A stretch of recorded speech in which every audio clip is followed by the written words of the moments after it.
Eine Mark. Eine Mark, bitte. Bitte schön. Dankeschön.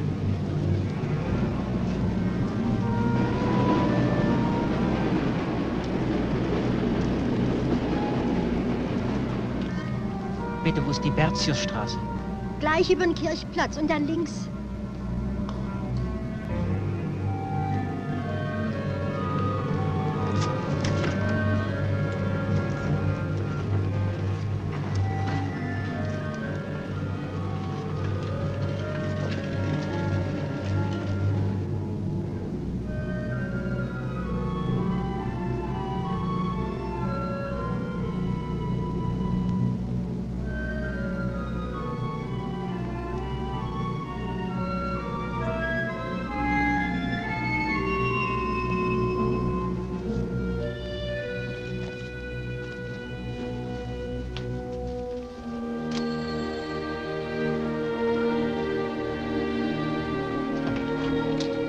Morgen, Inne.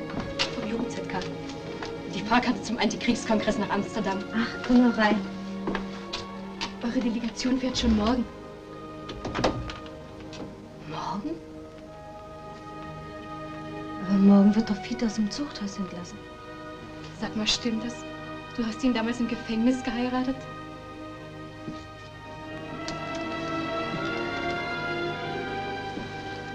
Vor 7 Jahren.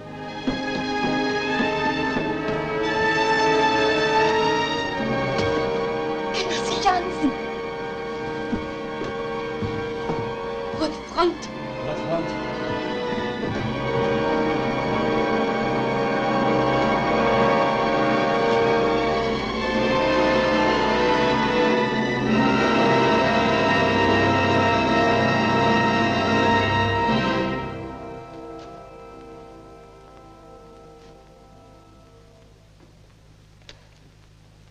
Fiete.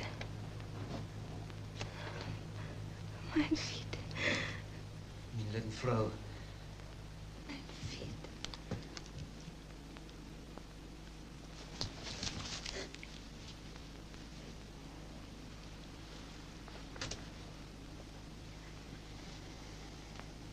Schon heute. Nichts ist fertig. Alles ist noch durcheinander. Nicht mal Blumen. Rote Nelken wollte ich dir zum Bahnhof bringen. Deine Lieblingsblumen. Was brauche ich Blumen, wenn ich dich hab?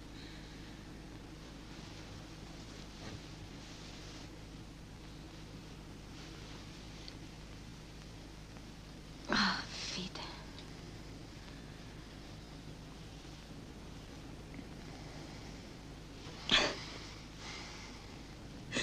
Warum kommst du auch schon heute?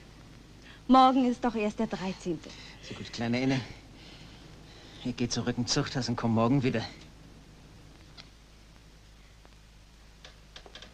Oh. An das Mitglied des ZK, des Kommunistischen Jugendverbandes, Enne Jansen. Ach, um Gottes Willen, Fiete. Das habe ich ganz vergessen.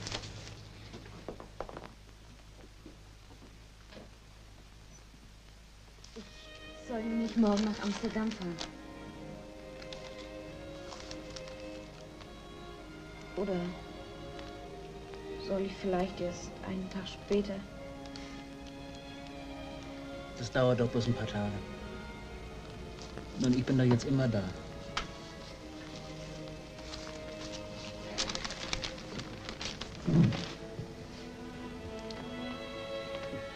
Was macht denn unser Untermieter? Willst du sehen, wie er wohnt? Da muss ich doch. Wenn du in Amsterdam bist, ist er doch mein Untermieter.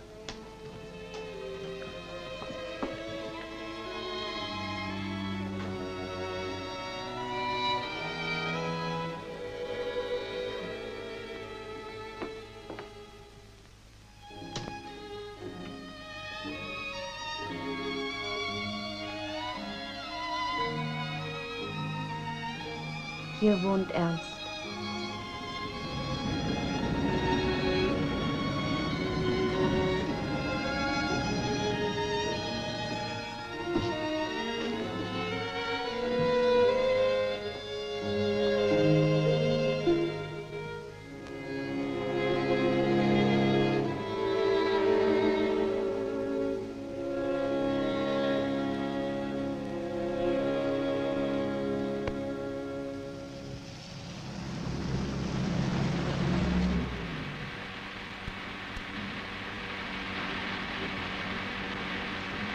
Das Mansfelder Gebiet. Seit 7 Wochen liegen hier die Schächte still. Allerhand. 7 Wochen Streik. Ein harter Menschenschlag. Die Mansfelder.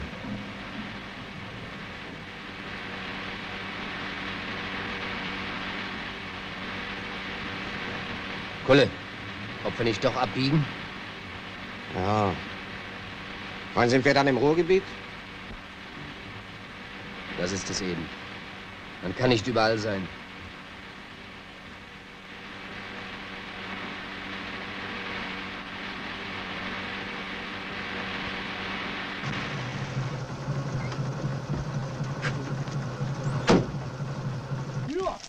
Mal herhören, Leute!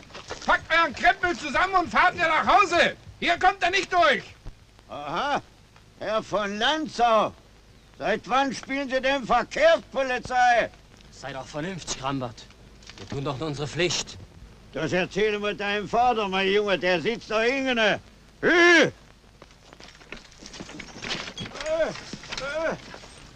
Was gibt's denn sowas? Wozu habt ihr die Gewehre mit? Gehen Sie beiseite! Gewehre entsichern! Da habt ihr einen schönen Sieg. Nehmt den Kindern das Brot weg. Das ist doch für die Streitküche, ihr Helden. Statt eure Männer zur Arbeit anzuhalten, dass sie die Familie ernähren, steht ihr ihnen noch bei? Klar stehe ich Ihnen bei. Ich hab meinem Mann die Treue mal da geschworen. Ich halte sie noch im Streik. Genug gesappert. Lass immer den Arm nicht tief an. Wer sind Sie denn überhaupt? Na? Reichstagsabgeordneter Thälmann. Wer hat Ihnen die Order gegeben?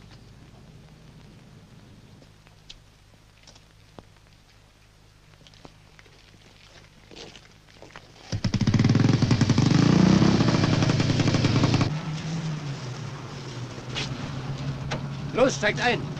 Holt noch ein paar Kumpels von der Streikleitung zur Verstärkung. Macht zu, Kolle!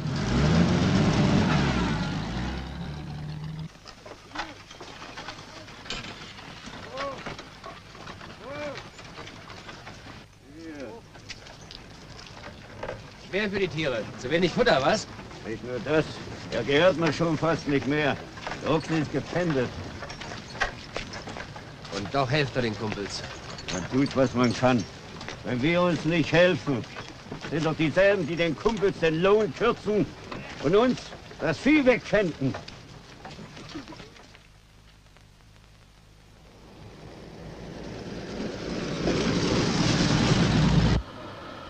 Vom gleichen schweren Schicksalsschlag getroffen, geneigten Hauptes, so tragen wir, Vertreter der Wirtschaft und der Regierung, mit euch, Angehörige der teuren Toten, die uns so viele Jahre treu gedient haben, in Schmerz und Leid vereint, die Hingeschiedenen zu Grabe. Ich bin für dich eingesprungen, habe im Namen des ZK gesprochen. Ist sogar besser, dass du gesprochen hast. Sie haben ergreifend gesprochen. Ihre Worte gingen uns allen zu Herzen. Ich danke Ihnen im Namen des Zentralvorstandes des Gewerkschaftsbundes. Auch wir denken sozial, Herr Tarnow. Auch wir.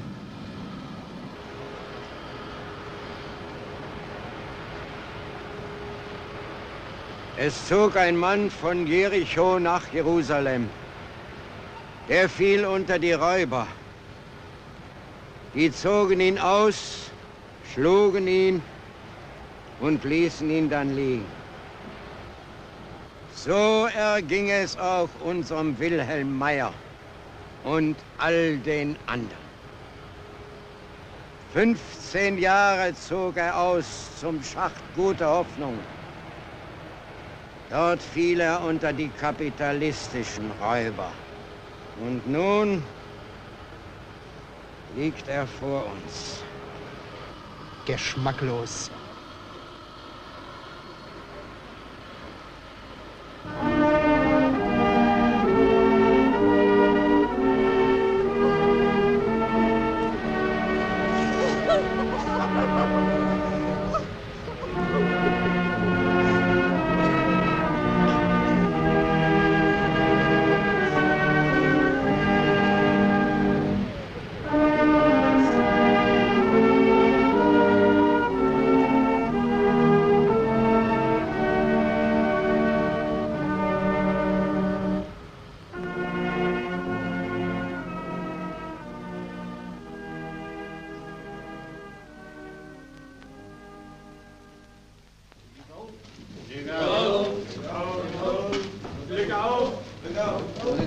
Was soll denn der Fisch hier?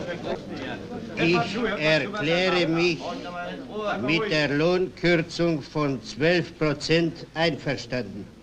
12%? Jawohl, ihr Arschlöcher. Ha! Ich bin aber nicht einverstanden. Was nun? Ja, ich auch nicht.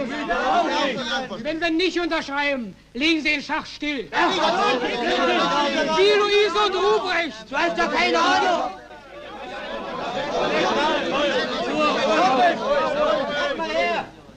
Sie haben den halben Schacht entlassen. Hier sind die Listen. Das sind beide doch. Das lassen wir uns nicht gefallen.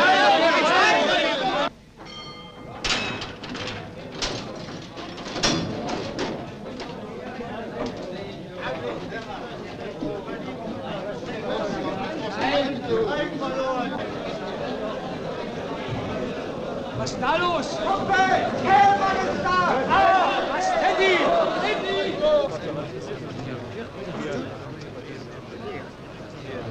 Glück auf, Kollege Kehlmann! Was sagst du dazu? Uns wollen Sie nicht Ruhe schließen! Und das alles auf unsere Knochen! Sollen doch die da oben blechen! Der Frack ist leer und der Bauch ist leer. Nur noch dieser Fisch hier.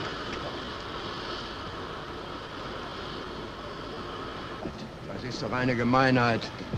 Den Mann muss sie unter die Erde bringen und ihren Jungen schmeißen sie raus. Ein Unglück folgt dem anderen. Der Kapitalismus ist unser Unglück. Warum häufen sich denn die Grubenkatastrophen? Die Kohle ist teuer, aber das Leben der Proleten ist billig. Deswegen müssen wir uns wehren. Streik! Na klar! Das wäre das Beste! Ja, das ist leicht gesagt! Damit wir auch noch die letzten Pfennige loswerden! Und wovon soll ich leben? Na, kannst du davon leben? Du Klugscheißer! Sieh dir das an. Kollege Thälmann, Tanne sagt, in der Krise kann man nicht streiken. Stimmt das? Tarnow fürchtet, dass wir durch Streiks die Krise verschärfen. Also den Kapitalismus schwächen. Na und? Das wollen wir ja gerade. Der Kapitalismus muss immer Hiebe kriegen. Für uns gelten nicht die Interessen der Kapitalisten, sondern nur die der Arbeiter. Millionen warten auf Arbeit! Und wir sollen streiken? Ob die Unorganisierten mitmachen, ist eine große Frage. Und die Familien? Die Frauen haben doch Angst. Die halten uns bestimmt vom Kampf ab. Im Mansfeldischen Grubenrevier, wo die Bergarbeiter seit 7 Wochen streiken, da hat eine Frau gesagt, ich habe meinem Mann die Treue am Altar geschworen und ich halte sie ihm auch im Streik. Unterschätzen wir nicht unsere Kraft? Unterschätzen wir nicht die Solidarität? Einen Finger kann man brechen, aber 5 Finger sind eine Faust.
Minister 22 Hundertschaften im Distrikt Essen zu Ihrer Verfügung. Danke. Sie haben meine Berichte doch erhalten, Genosse Sebering. Thälmanns Besuch wirkt sich aus. Eine unglückselige Entwicklung. Ich habe Sondervollmachten der Regierung. Das Ruhrgebiet ist nicht Mansfeld. Thälmann wird sich täuschen. Somit haben wir die Zusicherung der internationalen Solidarität der Bergarbeiter der Sowjetunion, Frankreichs, Englands, der Tschechoslowakei, Belgiens und Polens. Deine Landsleute sind auch dabei. Es liegt nunmehr nur an uns, an unserem entschlossenen und geschlossenen Handeln. Richtig, richtig. Glück auf, Kumpels. Ich bin kein großer Redner. Ich will auch nicht viel sagen. Aber das eine sehe ich. So kann das nicht mehr weitergehen. Das willst du. Und darum Streik. Ja, ich bin der Meinung. Unser Wett steht auch. Unsere Forderungen sind also: Die Löhne werden nicht abgebaut. Richtig. Die Entlastungen werden zurückgenommen. Lehnen die Unternehmer ab, treten alle Gruben in den Streik. Du hast bis jetzt noch kein Wort gesagt. Was meinst du, Kollege? Ja, also, die Forderungen sind richtig. Aber einen Streikbeschluss im ganzen Ruhrpott durchzukriegen, das ist nicht so einfach. Das weiß auch unser Kollege Florin. Aber die Zeit drängt. Der Feind schläft nicht. So wir auch nicht. Wir machen die Nacht zum Tage. Da muss eben die Nacht erhalten. Ich sage mir so, Kollege Thälmann. Erst kommt das Leder, dann der Stiefel. Wie meinst du das? Erst mal genau wissen, was wir um uns haben. Sorgfältig vorbereiten und dann klappt der Laden. Wie man bei uns in Polen sagt, erst das Leder, dann der Stiefel.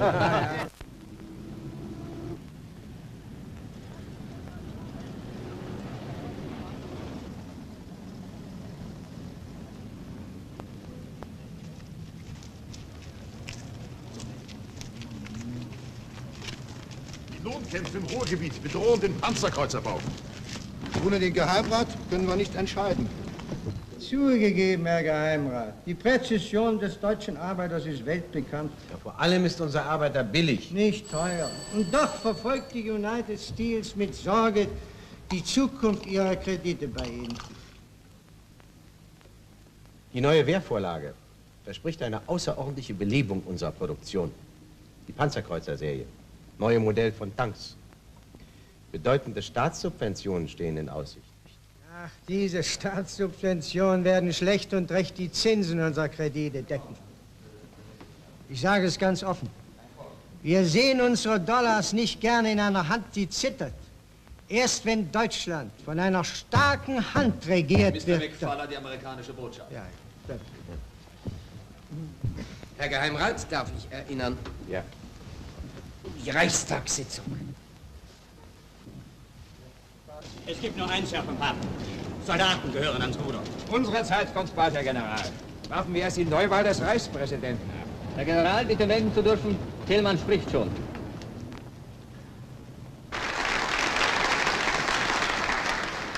Unsere Antwort an die Regierung. Wir Kommunisten lehnen den vorgelegten Wehretat auf das Entschiedenste ab. In unserem Programm der nationalen und sozialen Befreiung erklärten wir, dass durch die Wiederaufrüstung der Militaristen unserem Volk die Katastrophe eines neuen Krieges droht. Das ist Landesverrat! Deutschland, erwache! Die nationale Befreiung kann niemals durch Krieg und Aufrüstung erreicht werden, sondern sie ist eng verbunden mit der sozialen Befreiung, mit dem Sturz des Kapitalismus. Wir wollen kein bolschewistisches Chaos! Auf einem Sechstel der Erde haben die Arbeiter bewiesen, dass sie ohne Kapitalisten leben können. Aber die Kapitalisten haben noch nie bewiesen, dass sie ohne Arbeiter leben können. Das hat gesessen!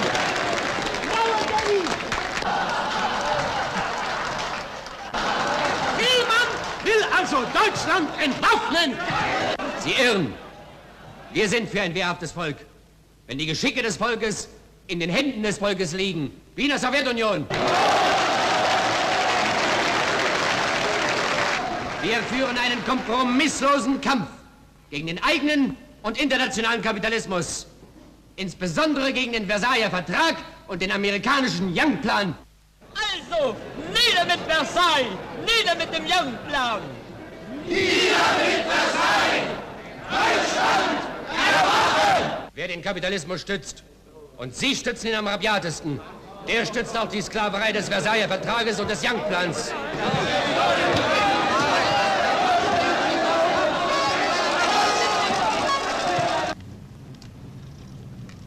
Diese Herren wollen einen kommunistischen Abgeordneten sprechen. Glück auf, Genossen. Glück auf, Kollege Florin. Glück auf. Hab schon gehört, es hat geklappt. Kommen wir auch nicht zu spät? Spricht Thälmann schon? Teddy spricht schon. Wir warten auf euch. Darf ich bitten, Genossen? Die amerikanischen, englischen und französischen Kapitalisten aber, die den widerstehenden deutschen Imperialismus als Sturmbock gegen die Sowjetunion benutzen wollen, täuschen sich. Dieser deutsche Imperialismus wird seine Waffen auch gegen diese Länder richten.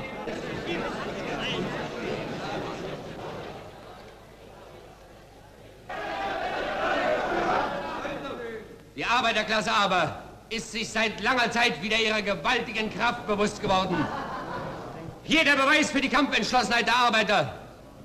300.000 Kumpels des Ruhrgebiets legten die Arbeit nieder und 160.000 streikende englische Arbeiter stehen ihnen bei.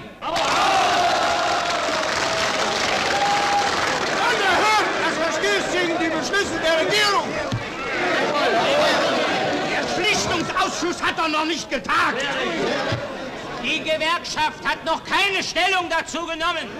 Das verstößt gegen Recht und Gesetz! Für uns gilt nur ein Gesetz. Das Interesse des werktätigen deutschen Volkes. Herr Abgeordneter Thälmann, ich rufe Sie zur Ordnung. Die Notverordnungen wurden auch vom Herrn Reichspräsidenten unterschrieben. Wir sind auch dagegen, dass an der Spitze der Republik ein Generalfeldmarschall von Hindenburg steht, der ein Werkzeug in den Händen des Kapitals und der Junker ist. Thälmann, Sie zwingen mich noch schärfere Maßnahmen zu ergreifen. Ein Hindenburg, der sich damit brüstet, außer der Bibel und dem Exerzierreglement noch kein Buch gelesen zu haben. Abgeordneter Thälmann, zum letzten Mal. Ein Hindenburg, der das Wort prägte. Mir bekommt der Krieg wie eine Badekur.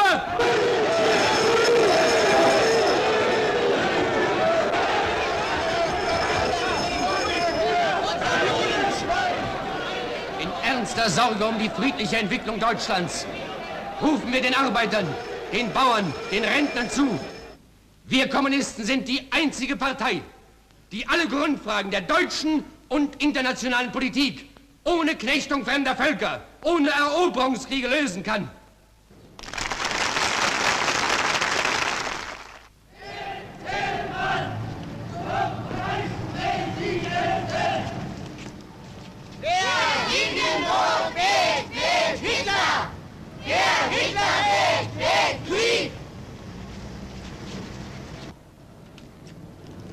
Staller im Landesverband Groß-Berlin angetreten. Kameraden! Front heil! Front heil! Fahnen! Marsch!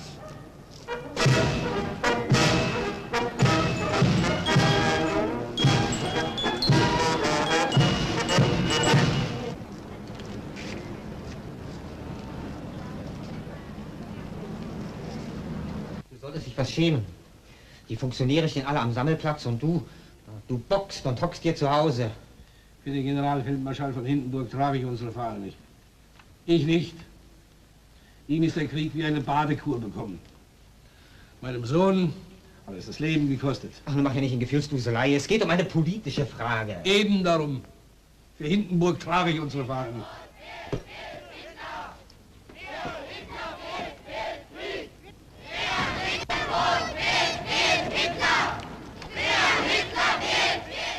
Vielleicht für Thälmann stimmen. Ich gehe lieber 10-mal mit Hindenburg als einmal mit den Kommunisten. Ich stimme nicht für Thälmann. Aber auch nicht für Hindenburg. Du, jetzt reicht's mir aber. Wenn du jetzt nicht Disziplin hältst und sofort mit der Fahne kommst, von alten Sozialdemokraten, da kann man eine andere Haltung erwarten.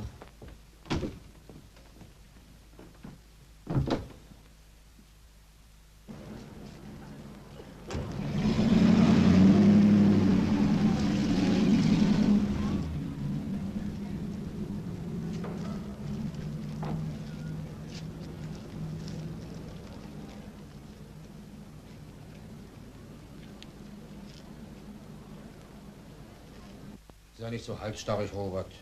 Ich bin ja auch nicht begeistert von Hindenburg. Aber als Betriebsräte der größten Berliner Werke, als alte Sozialdemokraten dürfen wir der Partei nicht in den Rücken fallen. Wie kannst du dir den Teil denken? Aber nach außen müssen wir wie ein Mann zusammenstehen.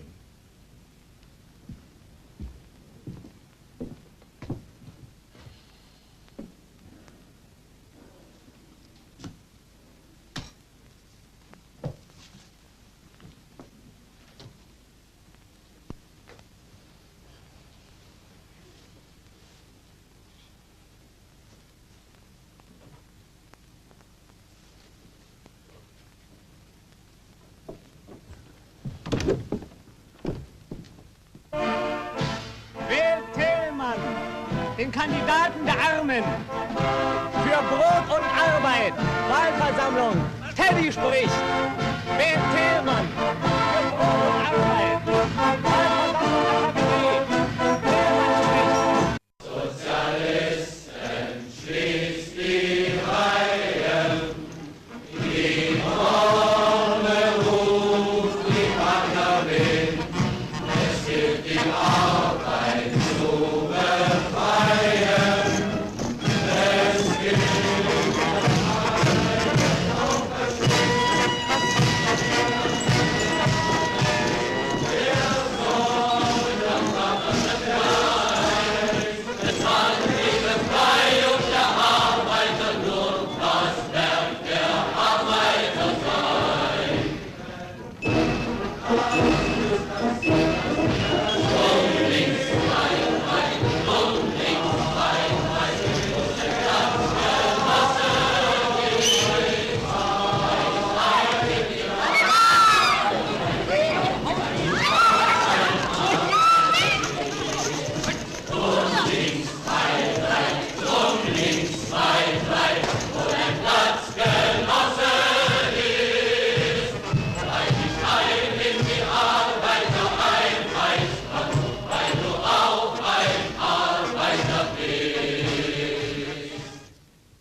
Sozialdemokraten.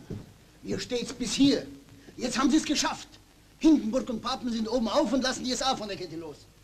Und nun stehen die sozialdemokratischen Arbeiter, die sich das selbst eingebrockt haben, ratlos da. Und wollen was tun und tun natürlich nichts, weil der Segen von oben fehlt. Mit denen kann man nicht zusammenarbeiten. Verbockt, vernagelt, verständnislos. Warst du bei der BVG? Wie ist die Stimmung bei den Arbeitern? Hast du mit dem Betriebsratsvorsitzenden Dirrhagen gesprochen, wie es beschlossen war? Er soll mir gestohlen bleiben. Latscht mit der Fahne vor dem Hindenburg-Bild. Passen auch gut zueinander. Ich habe eben die Nerven nicht mehr. Man kann doch nicht jedem Einzelnen nachlaufen. Wo kommen wir denn dahin? Das hat mir gerade noch gefehlt. Jetzt bin ich wohl der Schuldige. Arche.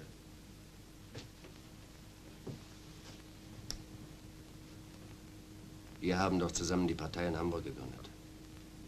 Rückschläge gehabt. Erfolge gehabt. Wie ist denn das, Arche? Haben wir Erfolge? Wem verdanken wir sie? Der Partei. Und machen wir Fehler? Wo müssen wir sie suchen? Bei uns selbst.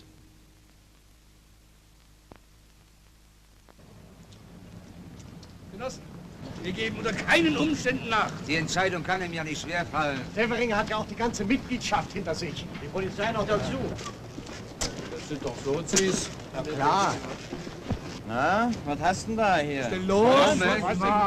Runter mit dem Ding! Los! Den fehlt mir noch in meiner Sammlung! Skandallauersch! Warum habt ihr denn nicht geholfen? Was soll ich denn machen? Ich bin auch Sozialdemokrat. Wir haben Auftrag, bei solchen Zwischenfällen nicht einzugreifen. Ja. Das ist doch ein unhaltbarer, würdeloser Zustand. Geht's doch nicht weiter. Man ist doch auf der Straße seines Lebens nicht mehr sicher. Unsere Belegschaft erwartet von den Genossen im Parteivorstand und in der Regierung, dass sie etwas unternehmen. Und nicht tatenlos zusehen, bis die Reaktion immer frecher wird und zum entscheidenden Schlag ausholt. Aber Genossen, fallt auch nicht auf die kommunistischen Agitationsparolen herein. Wieso Parolen? Die SA marschiert wieder auf der Straße. Wenn Papen kein Einhalt geboten wird, der schreckt vor nichts zurück. Der wird auch die Verfassung zerreißen. Er wird sich hüten. Das wird der Hindenburg auch nie zulassen. Und wenn doch, dann habe ich schließlich noch meine Polizei, die wie ein Mann hinter mir steht. Nicht wahr, Herr Oberst? Jawohl, Herr Minister. Umso besser, Genosse Severing. Desto leichter kann eine Kampfaktion der Arbeiter zum Erfolg führen. Kampfaktion der Arbeiter. Über dieses Stadium sind wir hinaus. Nur die realen Machtfaktoren entscheiden. Ist es doch. Und die Macht in Preußen habe ich. Entschuldigt, aber die Staatsgeschäfte.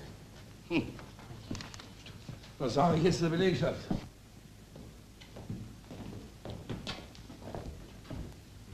Herr Minister, Seine Exzellenz, der Herr Reichspräsident von Hindenburg hat den Ausnahmezustand verhängt und Herrn Reichskanzler von Papen zum Reichskommissar von Preußen bestellt. Was? Zweitens, die vollziehende Gewalt ist Generalleutnant von Rundstedt übertragen. Drittens, Herr Minister, sind Sie des Amtes enthoben. Genosse Severing!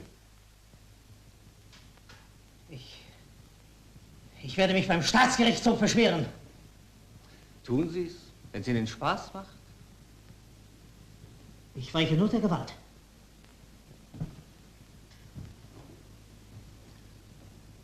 Welche Art von Gewalt wünschen Sie?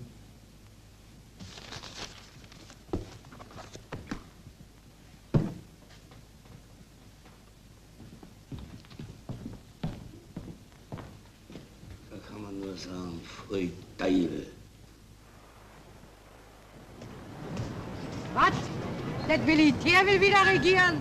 Das riecht sauer. Stimmt. Keine Gruppen bilden. Bitte weitergehen. Gehen Sie weiter. Keine Gruppen bilden! Ansammlungen sind verboten!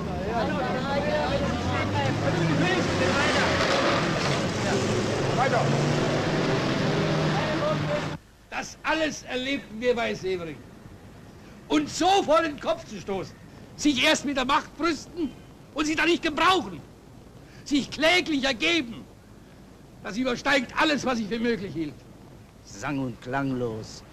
Vor einem Leutnant und 3 Mann.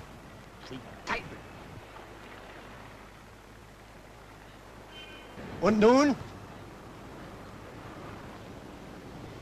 Was soll geschehen, Kollegen?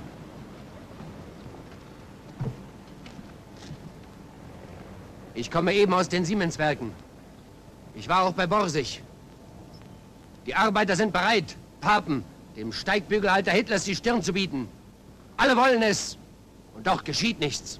Warum? Der Parteivorstand der SPD hat heute unser Angebot zum gemeinsamen Kampf gegen Papen und die Reaktion abgelehnt.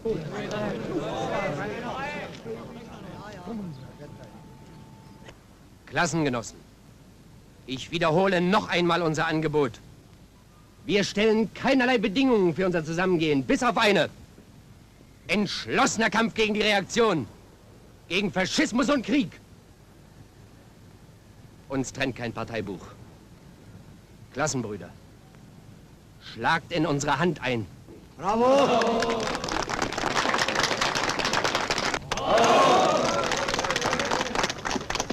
Meint ihr es aber auch ehrlich, Kollege Thälmann? Das geht aber zu weit. Das ist starker Tobak. Wieso denn? Jeder soll fragen, was ihn bedrückt. Das ist gut so, Kollege Dierhagen. Angesichts der drohenden Gefahr, dass aus Deutschland durch den Faschismus ein Land der Galgen und Scheiterhaufen werden kann, sollten wir es nicht ehrlich meinen? Angesichts der drohenden Gefahr, dass Europa wieder von Schützengräben und Massengräbern durchzogen wird, sollten wir es nicht ehrlich meinen? Angesichts all dieser Gefahren sollten wir Kommunisten die geschlossene Kampfaktion der Arbeiterklasse nicht ehrlich meinen?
d'un caractère exceptionnel, le comité d'organisation a décidé qu'elle aura lieu à huis clos. Condamnez les portes.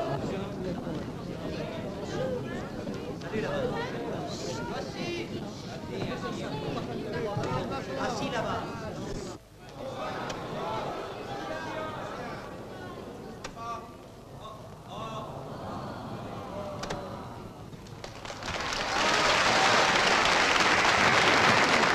Mes chers camarades, un ami de toujours, un fidèle et loyal compagnon de combat, le meilleur fils du peuple allemand, notre camarade Ernest Thälmann, va de cette tribune adresser un appel urgent à tous les gens honnêtes de ce pays.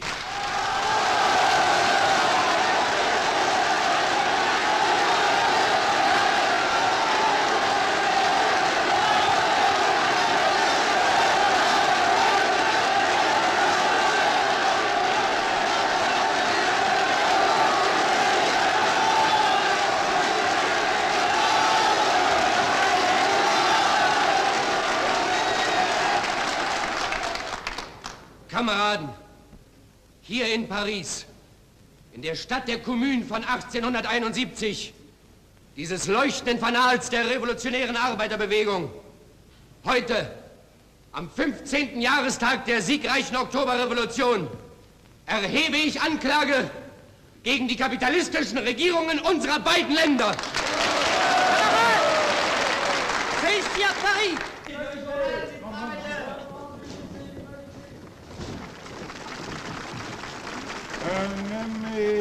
Bonsoir, monsieur le commissaire.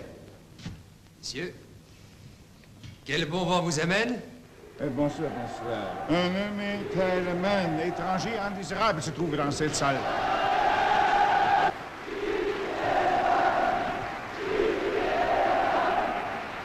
Pour un étranger indésirable, il m'a l'air drôlement bien accueilli. Hein? Toutefois, j'ai un mandat de refoulement contre cet individu. Ah oui, mais ça, je ne sais pas si monsieur Thälmann est dans la salle, moi. Ça. La loi ne nous oblige pas de vérifier l'identité de toutes les personnes présentes, non? Ah, moi, la loi. Si on sort de la légalité, alors nous aussi, on se met de la conversation. Messieurs, n'oubliez pas que je suis assermenté et en exercice de mes fonctions.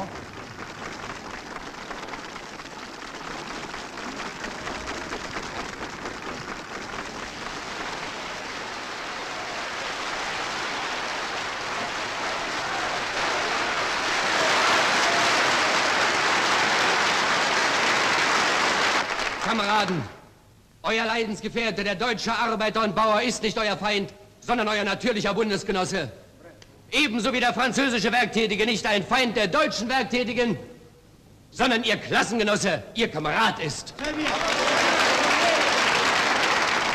Aber angesichts der wachsenden Gefahr eines Krieges, auf den sich die Imperialisten Deutschlands und Frankreichs vorbereiten, müssen wir entschlossener denn je das große Wort Karl Liebknecht zu unserer Losung machen.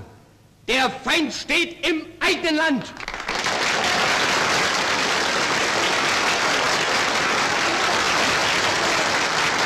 Wenn die Bourgeoisie für Aufrüstung kämpft, so rufen wir Kommunisten den Massen zu. Waffen in den Händen der herrschenden Klasse sind Waffen gegen das werktätige Volk. Nieder mit den Kriegshetzern in Deutschland und Frankreich! Nieder mit dem Krieg! À bas la guerre!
BZ, BZ Ermittler, französische Polizei sucht Thälmann, BZ.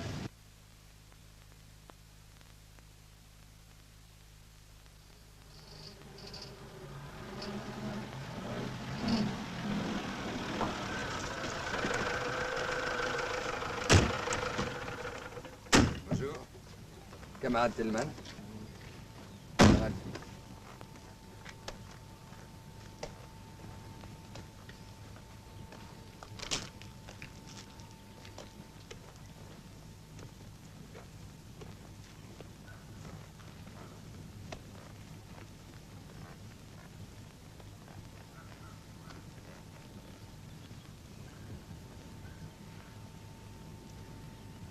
Fast auf den Tag genau vor 14 Jahren. In den letzten Stunden des Krieges. Wir lagen hinter diesem Hügel. Und wir auf der anderen Seite.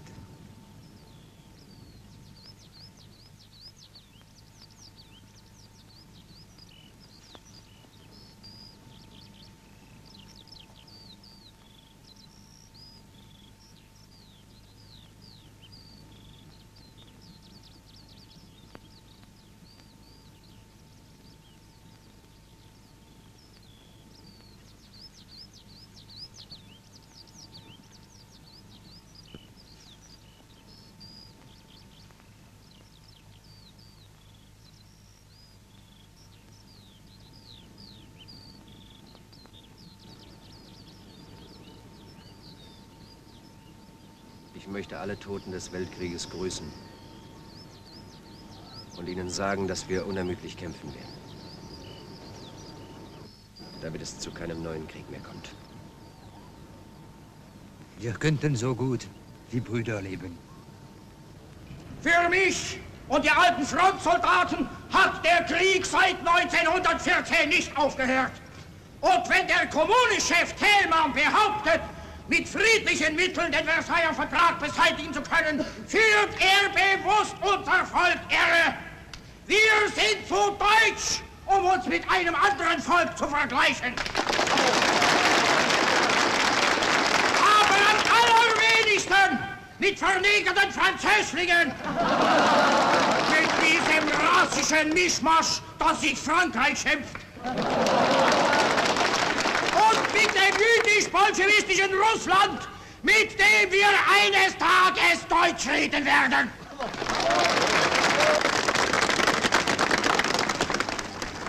Die Kohlenindustrie gibt uns 2% von ihrem Exporterlös für unseren Walfond. Wie viel macht das? Etliche Millionen.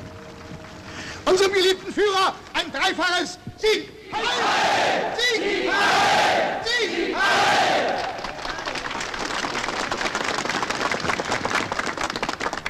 Ich will heute wieder einmal als Prophet sprechen.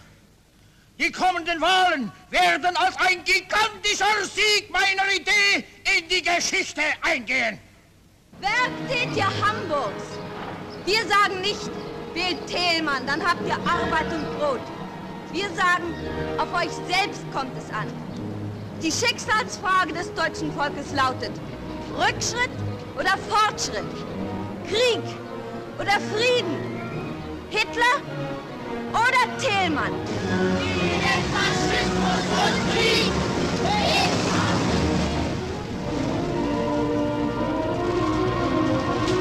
Die rote Fahne! Wahlkampf auf dem Höhepunkt! Nur die Einheit macht die Arbeiterklasse stark. Nur der Kampf macht sie zur führenden Kraft der Nation.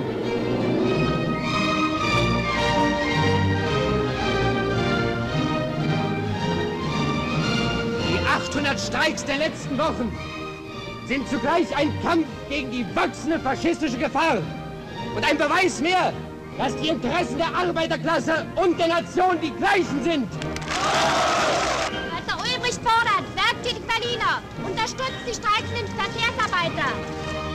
Eben sagt mir der Kollege Dirrhagen, dass man ihn aus der Gewerkschaft ausgeschlossen hat, nur weil er der Vorsitzende eures Streikkomitees ist.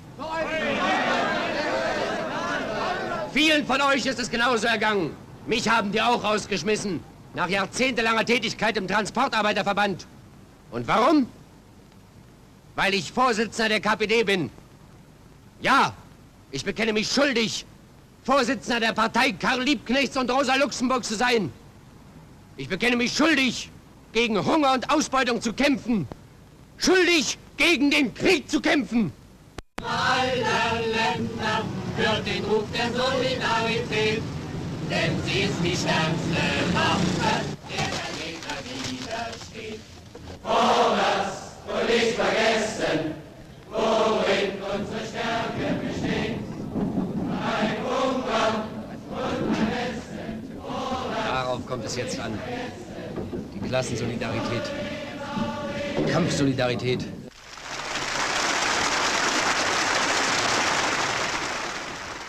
Werktätige Berlins. Die Nazis haben eine gewaltige Wahlniederlage erlitten. Sie haben 2 Millionen Stimmen verloren.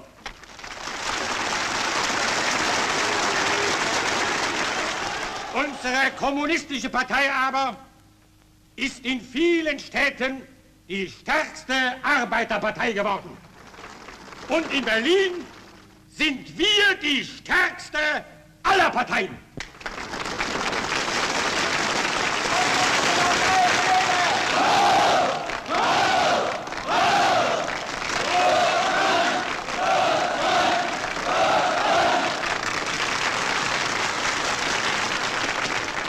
Nach harten Monaten ein großer Sieg. Ein schwerer Schlag gegen den Faschismus. Er wird nicht der letzte sein, wenn die Aktionseinheit der Arbeiter endlich zustande kommt. Einheit und nochmals Einheit. Das ist unser Ruf.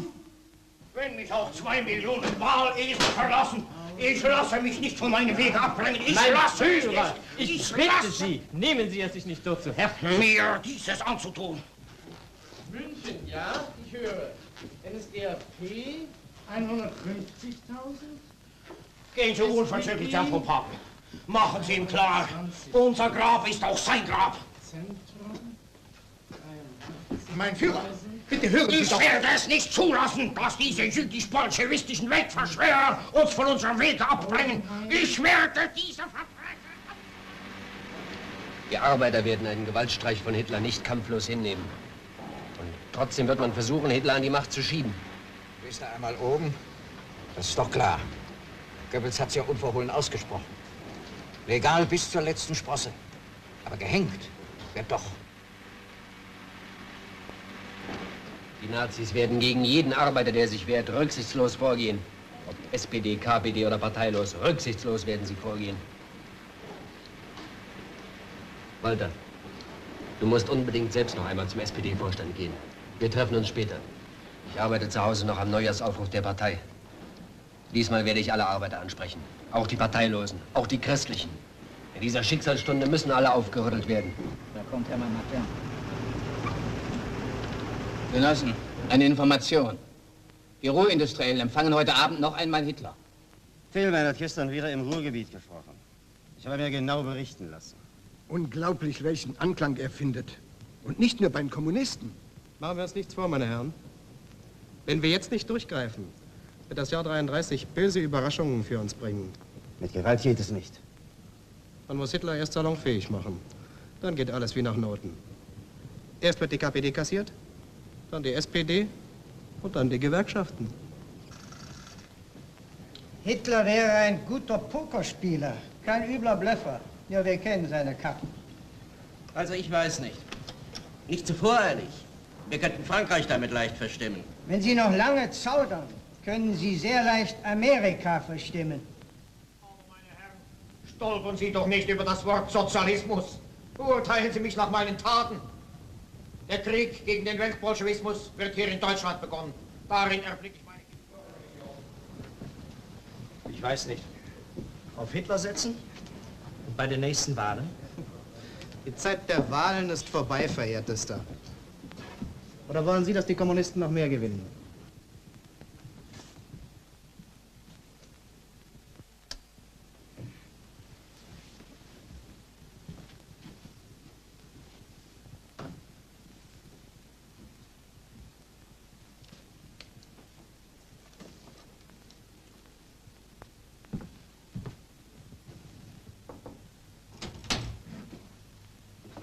Guten Abend, Anne. Guten Abend, Ernst. Brauchst du was?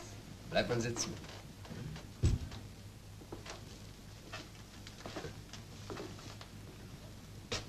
Na, wie fühlst du dich, Anne? Es ist bald soweit, Teddy. Ich spür's. Siehst du? Nun wird's doch Jahrgang 1933. Wo bleibt bloß Fiete? Mach dir keine Sorgen, Anne. Er kommt bestimmt heute und bleibt bei dir, bis es soweit ist.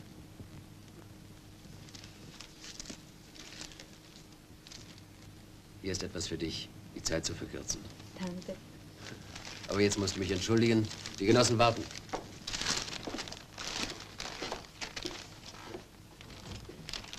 Wie der Stahl gehärtet wurde. Also Schluss jetzt.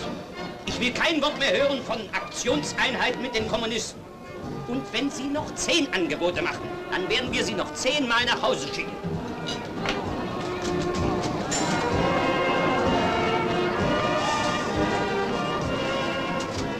Das ist meine Meinung, nicht allein. Aber wenn die Parteiführung so weitermacht, geht aber alle noch ins größte Unglück. Eins wollen wir doch alle nicht. Eine Hitlerregierung. Ach nee, was du nicht sagst. Heutzutage wäre das vielleicht das Beste. Voll Teufel! Meinst du? Jawohl, Tarnow hat recht. Hitler soll ruhig mal zeigen, was er kann. Dann wirtschaftet er sich schnell ab. Und hängt die Besten von uns auf. Und wartet kniehoch im Blut. Das kann doch nicht die Meinung von der Parteiführung sein. Was verstehst du schon von Realpolitik?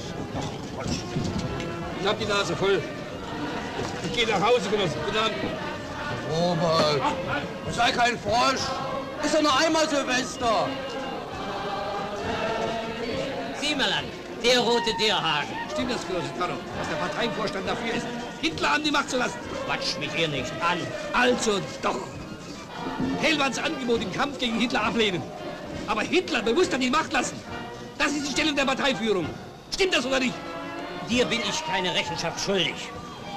36 Jahre bin ich in der Partei. Ich war ihr immer Rechenschaft schuldig. Aber jetzt kann ich nicht mehr. Warum? Recht hat er. Hitler wird sich an die Spielregeln der Demokratie halten müssen. Sonst wird er sich nicht einen Tag halten können.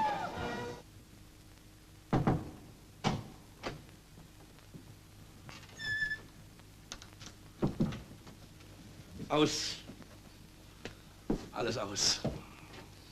Was ist mit dir, Kollege Dierhagen? Setz dich doch erst mal. Wie blinde Hühner laufen sie dem Tarnow nach. Wie die Hühner. Aus. Was ist mit Tarnow? Mit dem habe ich nichts mehr zu tun. Hitler will der an die Macht lassen. Hitler! Und die Genossen? An denen ist Hopfen und Malz verloren. Aus. Sprich dir nur alles vom Herzen. Der Parteivorstand der SPD hat zwar die Aktionseinheit gegen Hitler abgelehnt, aber die sozialdemokratischen Arbeiter sind anderer Meinung. Es kommt jetzt alles darauf an, die antifaschistische Kampfgemeinschaft mit den sozialdemokratischen Arbeitern zu schaffen. Das ist doch klar. Versteht denn der SPD-Vorstand immer noch nichts? Nur die Nazis werden doch auch gegen die SPD vorgehen. Die werden unser ganzes Volk ins Unglück stürzen. Das begreife ich sogar. Dabei bin ich nur ein einfacher Prolet. Eben. Deshalb. Entschuldige mich, Genosse.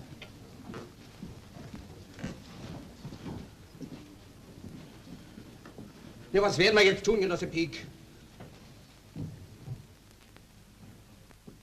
Überall, jeder auf seinem Platz, werden wir um die Arbeitereinheit gegen den Faschismus ringen. Wir sind doch Kommunisten, Kulle. Und wenn auch der Kampf andere Formen annimmt, immer sind wir bei den Massen, beim Volk. Unsere gerechte Sache wird siegen. Keiner kann der Arbeiterklasse den Kampf abnehmen. Und wenn sich selbst jetzt die Arbeiterparteien nicht finden, wird der Faschismus eine Blutherrschaft errichten, von der wir uns noch keine Vorstellung machen können. Ein jahrelanges, schweres Ringen. Ah, Peter. Na, Kolle. Von Johnny Scheer. Und dies hier von Walter. Die Vorschläge für die illegalen Leitungen. Ich bringe dich ins ZK, Genosse Thälmann. Ja, Kolle. Und ich fahre jetzt gleich nach Kassel. heute nicht wieder. Vierbreiter wird für dich fahren. Enne wartet. Nicht leicht für sie jetzt allein zu sein. Du hast ja bestimmt noch nichts gegessen, Kulle. Ach, ist das schlimm. Hier, stärk dich erstmal. Ja, ich gehe auch. Ich habe mich schon so lange aufgehalten. Ich danke dir, Kollege Dellmann. Wiedersehen, Kollege Derhagen. Komm doch zu mir mit rein. Lass nur. Ende wartet auf dich. Ich gehe mit Dürrhagen ins Parteilokal gegenüber. Und front. Und front.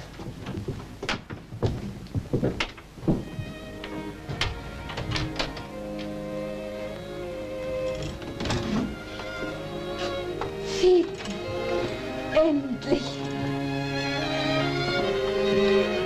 Nicht da inne. Bleib du sitzen. Du.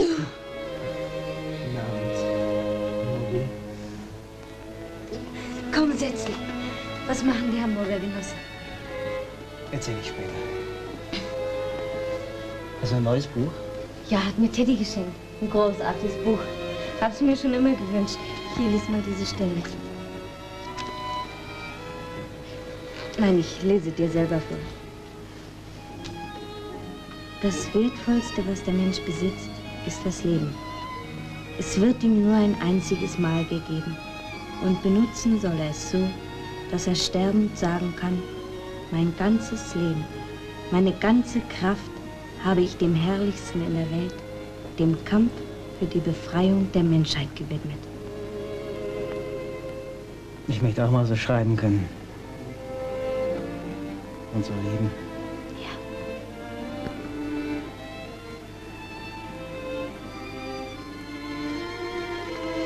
Du.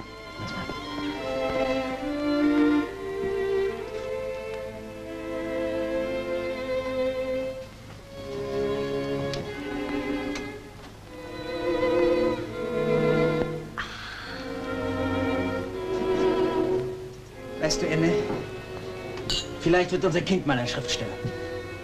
Vielleicht wird es mal ganz etwas Besonderes leisten. Na ja, das gibt es. Die verborgenen Fähigkeiten der Eltern brechen plötzlich bei ihrem Sprössling durch und siehe da. Oh. Oh. Zumindest wird sie eine gute, tüchtige Pionierin sein. Pionier? Meinetwegen Pionier.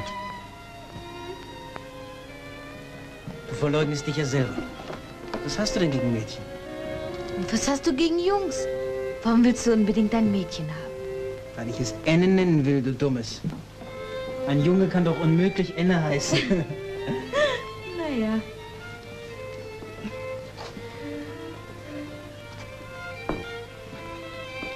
Weißt du, Enne, wenn man so ein Kind hat, verlebt man sozusagen zweimal. Die Verantwortung wird noch größer. Für den kleinen Menschen und für die Menschheit.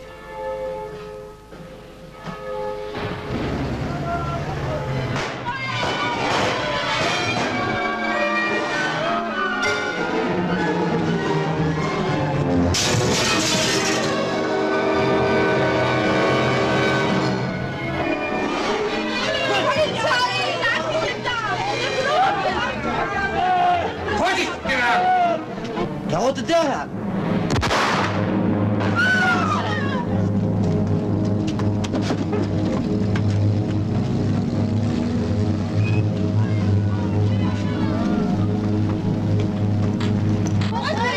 Überfall! Überfall!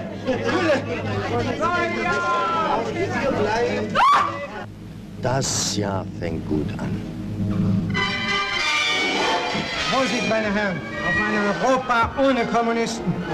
Wir Nationalsozialisten wissen, dass wir Deutschen berufen sind, die Gehilfen Gottes zu sein, bei der Vollendung der Welt. Und darauf lassen Sie uns trinken.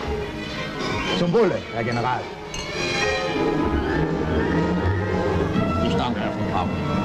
Auf den neuen Reichskanzler. Die nationale Erhebung, der Wille des einfachen Mannes und des Volkes hat sich an die Spitze der Nation gestellt. An der Führer! Sieg heil! Sieg heil! Sieg heil! Ich danke der gütigen Vorsehung, die ihre Hand über mich gehalten hat. Ich freue mich, dass ich euch und ihr könnt euch freuen, nur zu keinem Generalstreik kommt. Nicht anzunehmen. Tarnow hat heute noch einmal öffentlich die Arbeiter vor solch einem Abenteuer gewarnt. Ich verlasse mich lieber auf mich. Mein Plan. Von hier aus, dann hier und hier. Der Gang führt unter der Straße, direkt in den Reichstag. Und wenn man Hindenburg sterben ließe, ob das die Menschen nicht noch mehr gegen die Kommune aufbringen würde? Der alte Herr kann uns noch nützlich sein. Aber das hier, das ist mal was Neues. Seit Nero nicht da gewesen.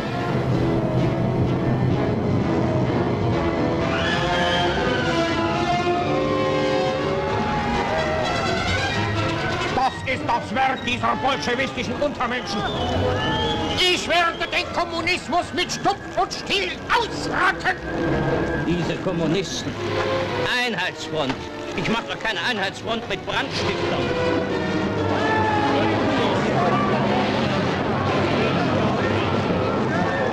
Da drüben steht einer der engsten Freunde Thälmanns, der bekannte Kommunistenführer Jansen. Wo? Da.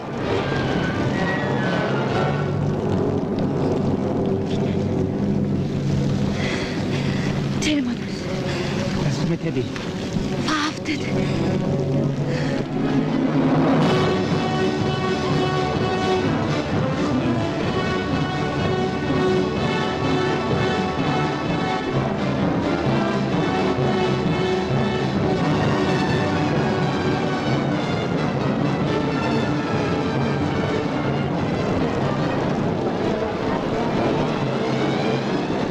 Mit dem er sich unterhalten hat. Wer war das, mit dem Sie da eben gesprochen haben? Also kenne ich nicht. Wo ist er hin? Weitergegangen. Verhaften.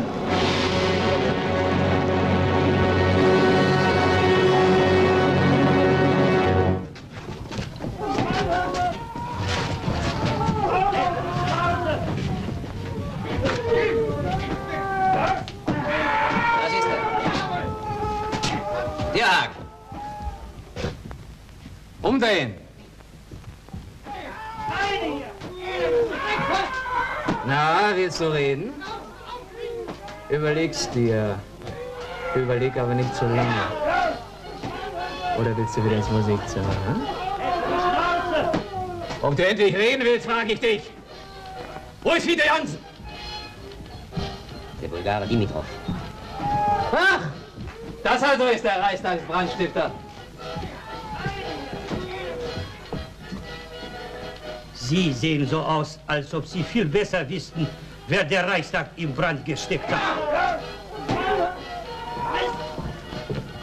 Mut, Genosse. Du Schwein, du Lump! Leg dir die Ketten! Umdrehen! Der Schnauz an die Wand! Näher!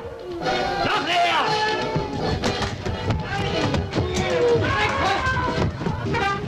Ein ereignisreicher Tag in der Geschichte der nationalsozialistischen Bewegung. Das Reichstagsgebäude wurde von bolschewistischen Untermenschen zerstört. Aber nun tritt der Reichstag in der Trolloper zusammen. Vor mir sehe ich das Hakenkreuz. Ich werde mich bei Göring beschweren. Als Reichstagspräsident ist er verpflichtet, die parlamentarischen Regeln zu beachten. Die Zweidrittelmehrheit bekommen die doch. Wieso? Kommunisten sind doch ausgeschaltet. Das sind allein 81 Mandate, die wegfallen. Du kannst doch nicht von mir verlangen, dass ich meine Stimme den Nazis gebe. Richtig. Das ist doch geradezu ein Skandal, dass wir durch unsere Teilnahme an dieser Sitzung den Nazis in die Hand spielen. Erlaube mal. Die Nazis haben doch viele unserer außenpolitischen Forderungen übernommen. Ja, und? Sollen wir gegen unsere eigenen Forderungen stimmen, nur weil sie jetzt die Nazis einbringen? Es geht doch darum, dass wir jetzt gehen. Sehr richtig. Überlegt das euch doch mal! Man kann die Fraktion doch nicht spalten! Wir kommen zur Abstimmung.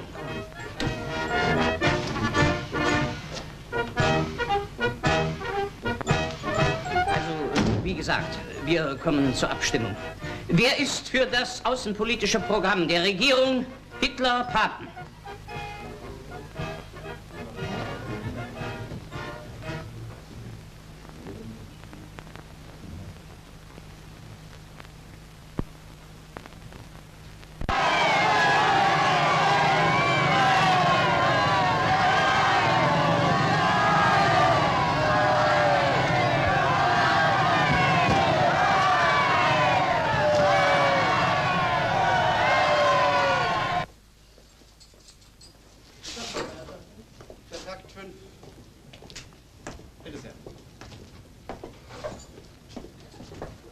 Franchement, ce qui se passe là derrière. Ah oui, ça suit. Was waren das für Figuren? Saarländische Delegation. Arbeiter und ein paar Journalisten. Also Schluss jetzt, Frau Thälmann.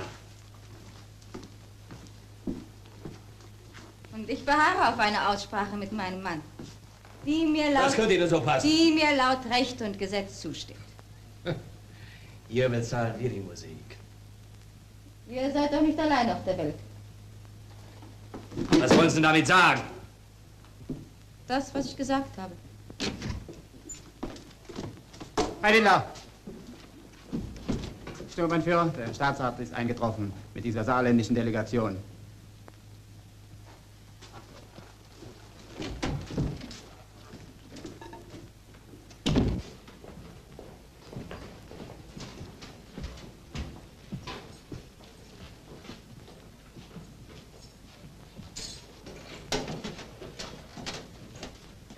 Es bedrückt mich tief, dass im Ausland und selbst im Saargebiet die törichtesten Behauptungen über die bei uns herrschenden Zustände geglaubt werden.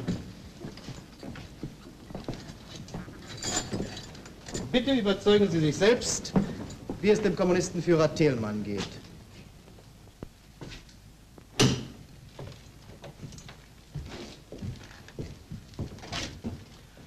Herr Thälmann, die Herrschaften aus dem Saargebiet haben den Wunsch geäußert, Sie zu sprechen.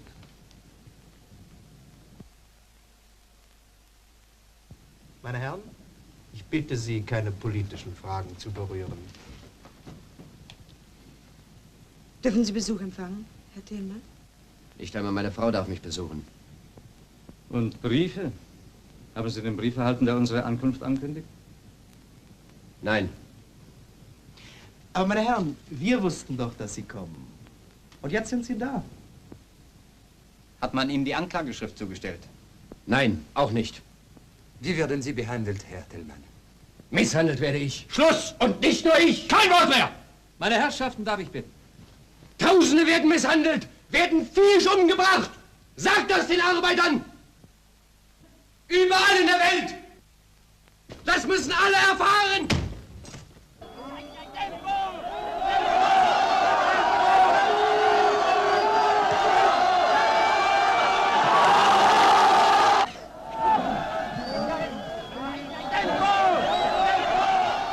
Nun, wo der Wachtmeister gewonnen ist, nicht noch lange zaudern. Wem könnte man die Aufgabe anvertrauen? Wem? Mir natürlich. Nein. Einen, der in Berlin ganz unbekannt ist. Am besten einer aus Hamburg. Aber ich bringe Ernst doch über die Grenze. Das ist was anderes. Wen stellst du vor? Ich wüsste einen. Der war schon im Oktober dabei. Hier ist der Wachsabdruck. Das werden Ihnen die Arbeiter nicht vergessen. Es war nicht einfach, an den Schlüssel ranzukommen. Ich bekomme ihn immer nur für Minuten vom Sturmbannführer Quatte. Quatte? Gottlieb Quatte? Richtig, Sonderbeauftragter Görings. Ach. Sie helfen uns doch weiter.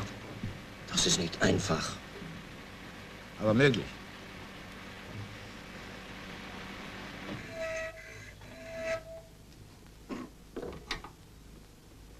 Fest? Haargenau. Ja. Abend. Edler. Hi.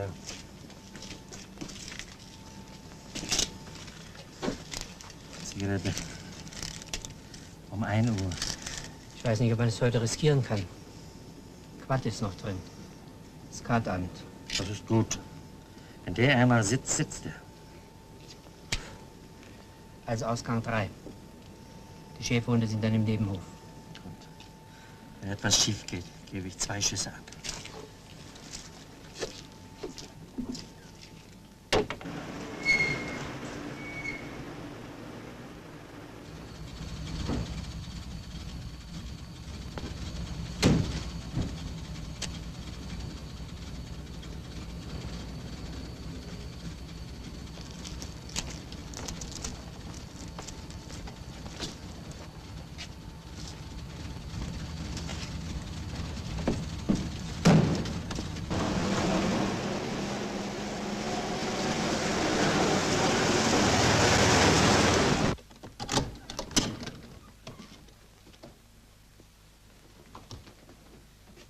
10 Minuten.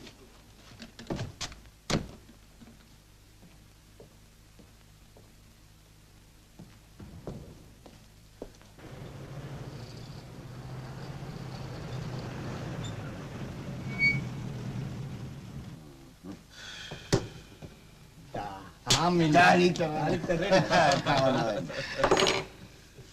Der Thälmann-Schlüssel? Na ja, klar, häng auf, los. Ja, das ist der Wachtmeister hat doch eben Thälmanns Zelle abgeschlossen.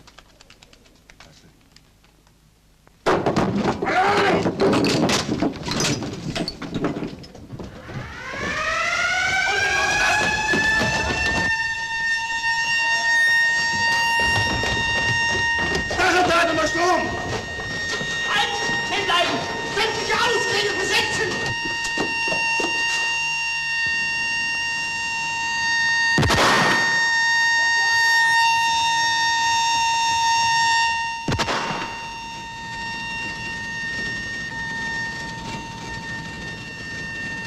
Los, Kaschan, los!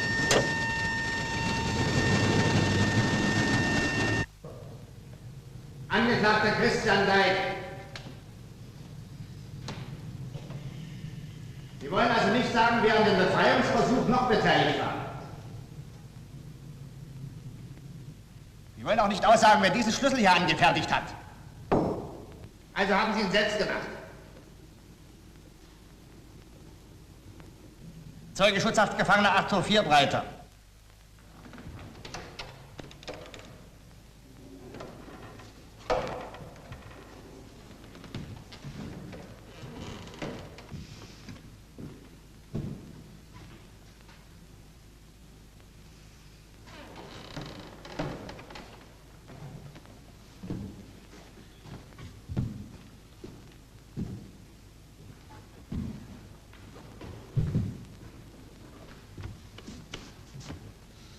Stehen Sie gerade.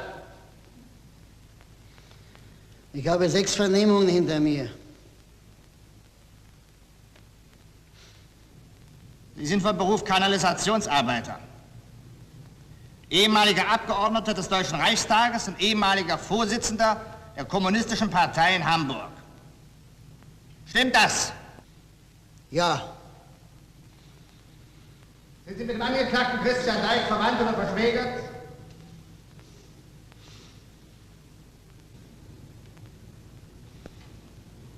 Ich bin mit ihm verwandt.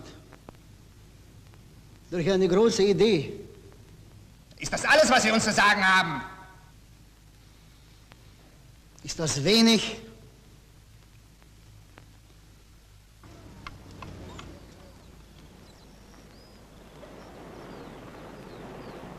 Ännchen, Ännchen. Ich bin so froh, Martha, dass du den Brief so schnell bekommen hast.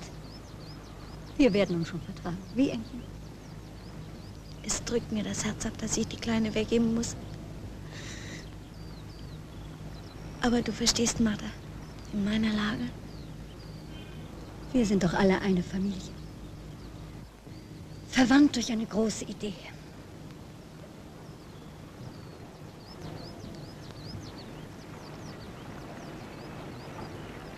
Ännchen, du gehst jetzt mit Tante Martha mit, ja? Und die Mami, die kommt nachher und holt dich ab. Ich danke dir, Martha. Mein liebes kleines Ännchen.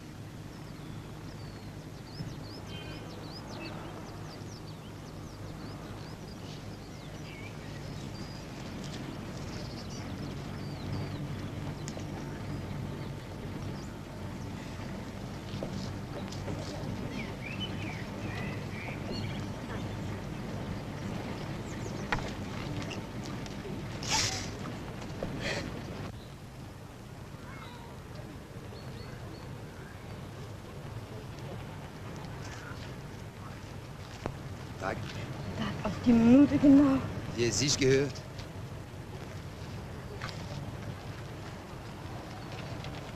Ich bringe etwas. Aus Paris. Für den Genossen Thälmann. Zu seinem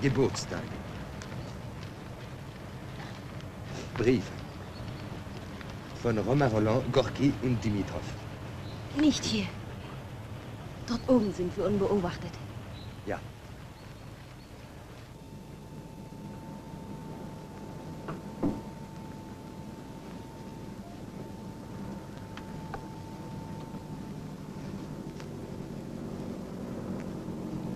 Nimm, Maurice. Unsere Fahne. Für sie ist jetzt kein Platz in Deutschland. Wir werden sie vorantragen. In Spanien. Gegen die Faschisten. Wir könnten so gut als Brüder leben. Unsere beiden Völker. Ceux qui vivent, ce sont ceux qui luttent. Nur verkämpft zählt zu den Lebenden. Thälmann, Thälmann, Thälmann, Thälmann, Thälmann. Stupiden Postfritzen machen uns nur Scherereien.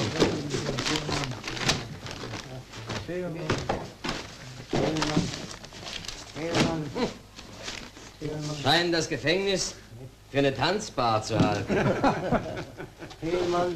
Hol doch mal die Nudelkocher rüber. Intern, was bist du groß geworden? Nur eine Frage, Herr Quader. Na, was gibt's denn, Frau Thälmann? Ist eigentlich Post bekommen? Ernst. Alles Gute zu deinem Geburtstag. Und bleib gesund. Danke, Rosa. Alle lassen grüßen. Die ganze Familie. Wilhelm. Walter. Das ganze ZK. Ach Gott, Sie sind doch eigentlich zu bedauern.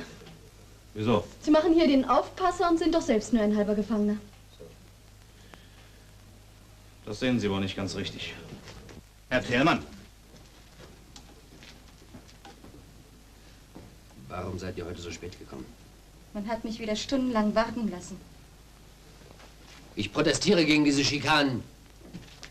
Nicht einmal an meinem Geburtstag wird meine Besuchszeit pünktlich eingehalten. Was wollen Sie eigentlich, Thälmann? Es kommt ja doch keiner zu Ihnen. An Ihrem 50. Geburtstag, da sah es noch anders aus. Aber heute? Außer Ihrer Frau und Ihrer Tochter bin ich der Einzige, der Ihnen gratuliert. Die Welt hat Sie vergessen. Na, hören wir uns das Ding mal an.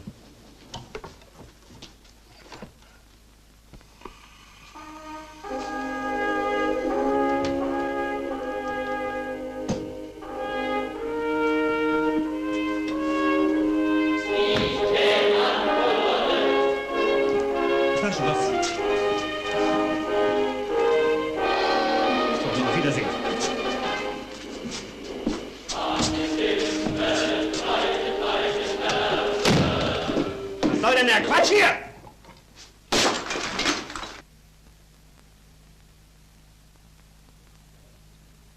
Meine 70 Jahre grüßen Sie voller Respekt. Sie sind für uns das Symbol des großen Friedens unter den Völkern der ganzen Welt. Romain Rolland.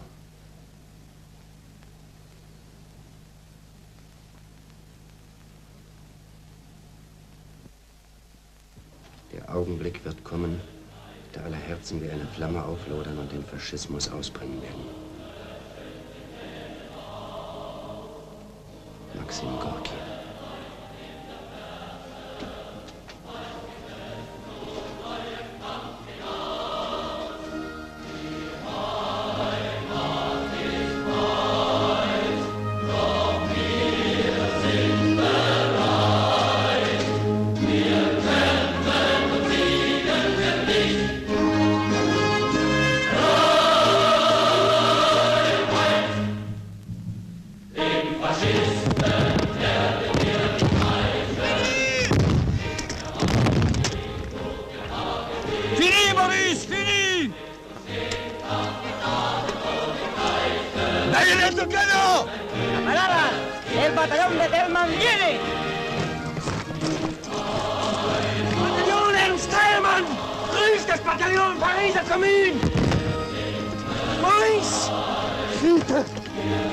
Vous avez vu juste à temps. Pasaremos! Adelante! Vorwärts! Im Geist Ernst Thälmanns!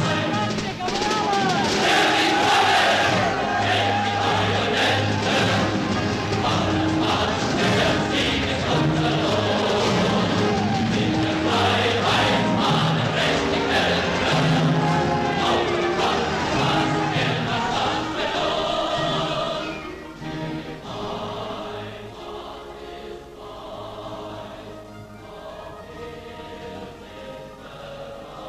Augenblick wird kommen, da alle Herzen wie eine Flamme auflodern und den Faschismus ausbrennen werden.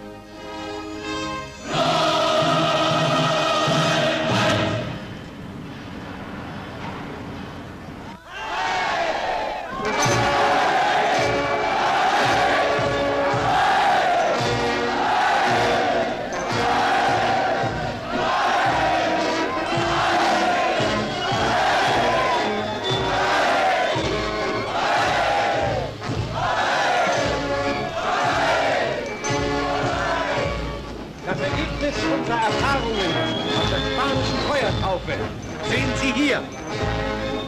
Es wurde größter Wert auf weiten Aktionsradius in flachem Gebiet gelegt.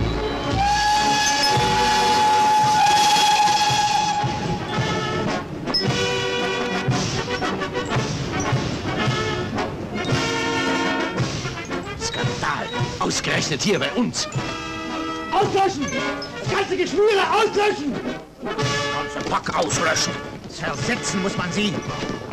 Mein Führer, das ist eine Aufgabe für mich. Ich will Meier heißen, wenn mir das nicht gelingt.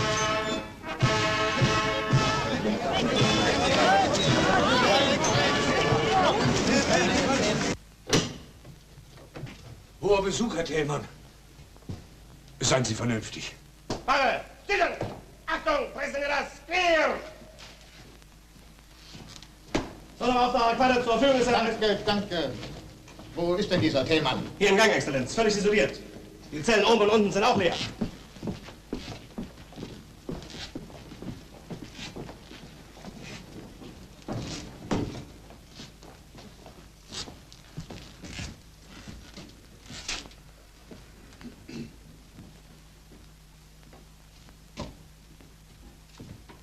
Guten Tag, Herr Thälmann.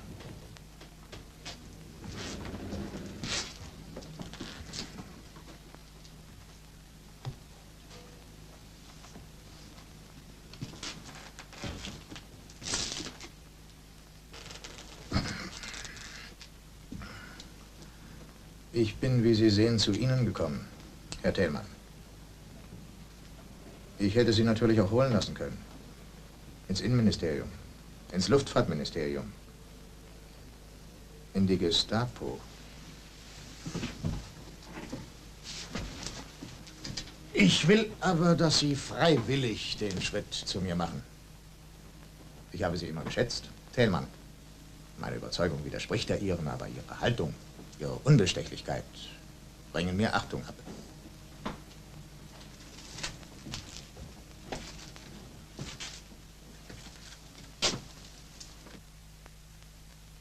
Eine harte Nuss, dieser Thälmann, was?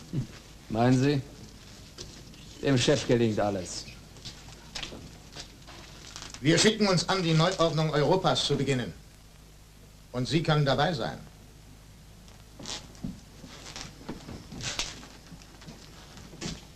Ich biete Ihnen die Freiheit an, Herr Thälmann, und verlange nichts Unmögliches dafür. Mitglied unserer Partei brauchen Sie nicht zu werden. Sie brauchen nur...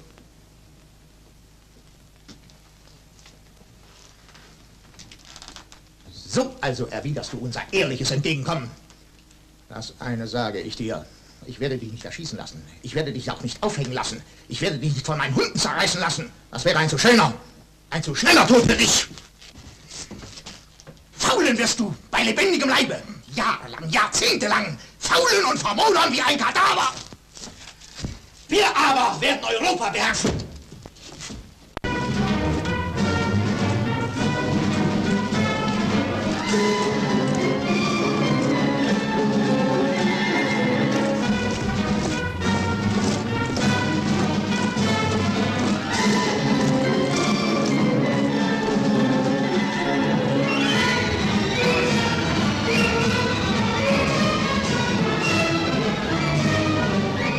Polen, billigstes Menschenmaterial. Norwegen, Flankenschutz im Norden. Dänemark, Holland, unser Fleisch- und Fettlieferant. Belgien, Kohle, Eisenerze. Frankreich, Erze, Kohle, Wein. Nordafrika, unser Ziel, der Suezkanal. Balkan, Flankenschutz im Süden. Schwarzmeer, Öl. Donbass, Kohle, Stahl. Ukraine, Getreide. Noch ein paar Tage und unsere Truppen sind in Moskau. Niemand kann uns mehr aufhalten. Und liegt Russland am Boden, dann ist dieser Kontinent deutsch. Ungeahnte, ungeheure Perspektiven. Es kann auch schief gehen. Der Krieg kann sich hinziehen. Das käme manchem gelegen. Lieber Mr. McFarlane, Sie scheinen es nicht gern zu sehen, dass es uns Deutschen endlich einmal gut geht. Ich sehe es gern, wenn es mir gut geht. Mein Sohn übernimmt unsere Ostwerke in Polen und Galizien. Wir haben dort die denkbar besten Produktionsmöglichkeiten. Arbeitskräfte aus den Konzentrationslagern. Herr Geheimrat! Ja? Der Transport nach Lemberg. Sämtliche Kugellager für die Ausrüstung im Ostwerk 3, sie sollten gerade verladen werden, sind völlig unbrauchbar. Was sagen Sie, unbrauchbar? 500 Millimeter unter dem Standardmaß. Die Zeichnungen sind gefälscht worden. Einer der Saboteure wurde gefasst, ein Franzose. Konrad. Kommen Sie. Scheußlich. Naja, schließlich kein Wunder bei 60% Fremdarbeitern. Ungeahnte Perspektiven.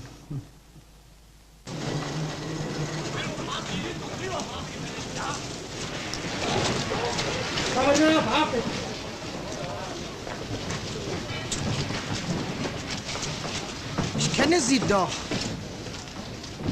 Saarländische Delegation. Bei Thälmann. Sie kennen uns noch lange nicht. Sie wissen, was auf Sabotage steht. Ab!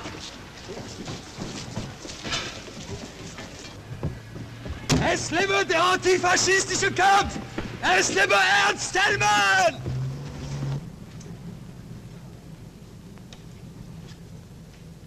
Als Volk ohne Raum haben wir bisher immer beiseite gestanden. Jetzt wollen wir nicht länger Habenichtse bleiben. Wir kämpfen nicht um blasse Ideale. Wir wollen uns endlich gesund stoßen am Fettnapf der Welt. Aufstehen, Kinder! Hey, lass uns doch erstmal aufregen! Entscheidungsknappe, Sondermeldung! Achtung, Achtung! Wir verlesen eine Botschaft des Führers. Der Krieg im Osten geht zu Ende. Die Rote Armee ist vernichtet. Die Einnahme Moskaus ist nur noch eine Frage von Tagen.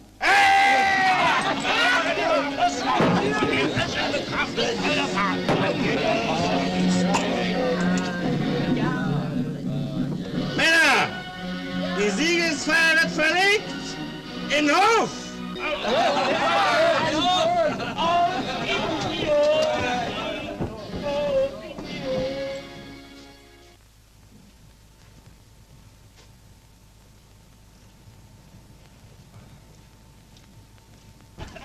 Ich habe mich freiwillig an die Front gemeldet. Nächste Woche sitze ich im Kreml, Thälmann. Jawohl! Moskau ist in uns an! Da bleibt dir die Spucke weg, wa? Sei mal ruhig! Warum? Ich will was sagen! Ruhig. Ja, du red doch. Die Sowjetunion besteht schon mehr als 20 Jahre. Das Hitlerreich wird nicht so lange bestehen.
Ein Teil der Urich-Gruppe ist hochgegangen. Mehr als 1000 Genossen. Auch unsere Stadtteilleitung. Das ist bereits die 5. Martha, du musst einspringen. Wir brauchen Verbindung zu den Großbetrieben. Noch etwas. Hast du die Adresse vom Genossen Tomaschek? Ich brauche ihn dringend. Herzberger Straße 17 beim Polenhändler Striem. Grüß die Kleine von mir. Ich habe solche Sehnsucht. Also dann nehme ich ihm die 8. Reihe.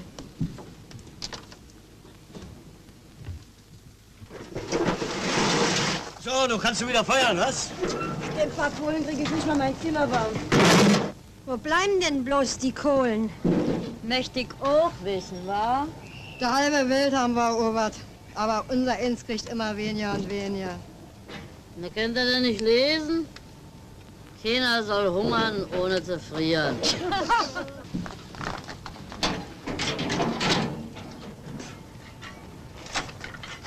Verzeihung, Ja, könnte ich Herrn Tomaschek sprechen?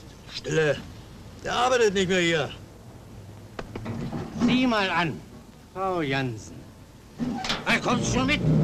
За проявленное мужество и отвагу в боях 143-ю гвардейскую танковую дивизию впредь именовать именем славного борца за идеи социализма. Gesagt, für Tapferkeit im Kampf erhält die Division den Namen Panzerdivision Ernst Thälmann.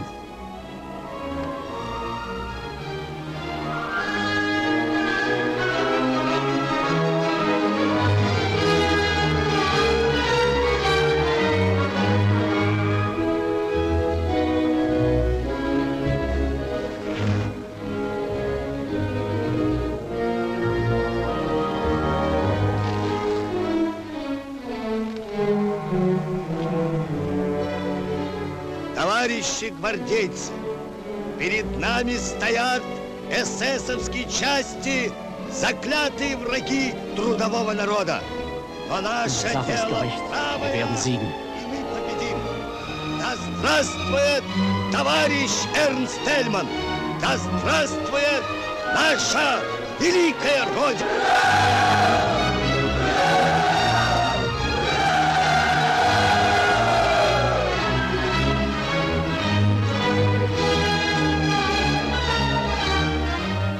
Auf Wiedersehen, Genossen!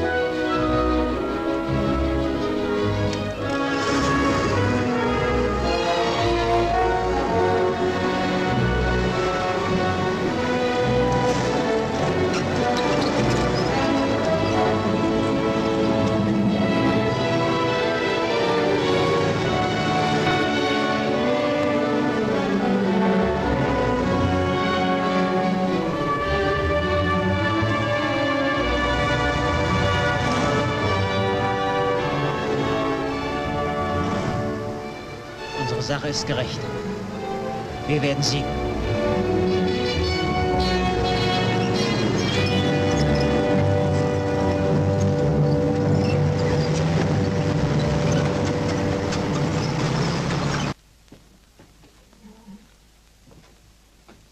Die Zeitung.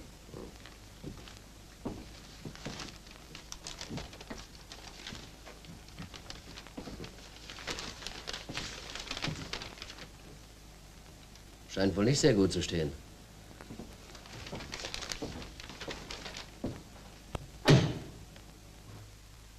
Sie waren Mitglied im Zentralkomitee des Kommunistischen Jugendverbandes und wollen nicht einmal die Namen Ihrer engsten Mitarbeiter kennen? Nein. Allen will ich es glauben. Ihnen nicht. Na, ich will Ihnen entgegenkommen.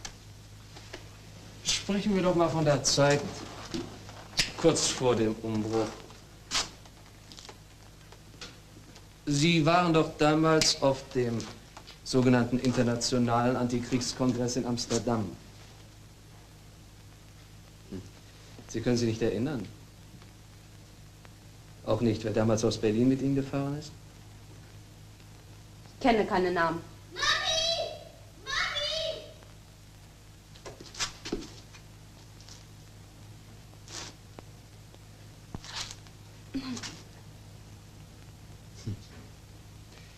Sie haben noch menschliche Regungen, Frau Jansen.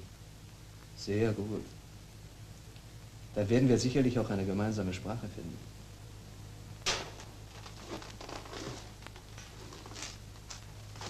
Lass doch das liebe Kind reinkommen. Ännchen!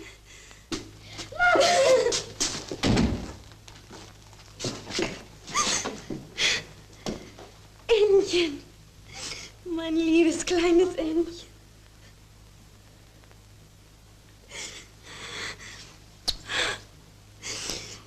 Wie siehst du denn aus? Ach, Ännchen.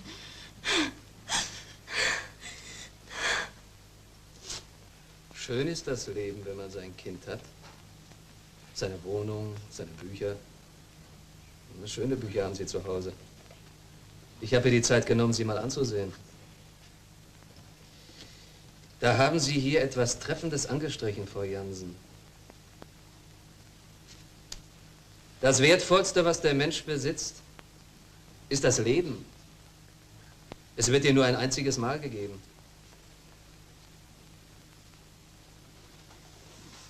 Das Mitglied der Hamburger Parteileitung, mit dem Sie in Amsterdam waren, hieß bis zum Kriegsausbruch Lotte Waldmann. Und jetzt heißt sie Erika.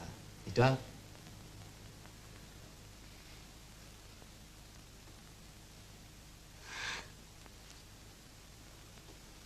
Ich mache kurzen Prozess.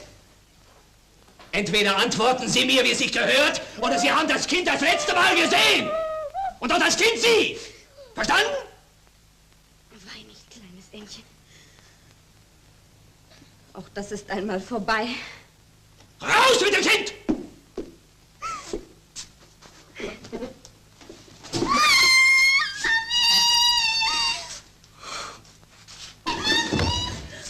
Alles klar. Sturmbannführer, eine wichtige Nachricht.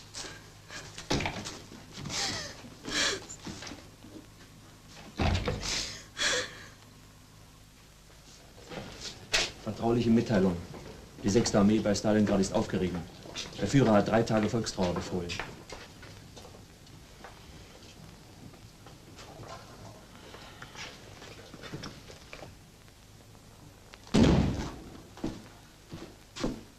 Raus, sag ich!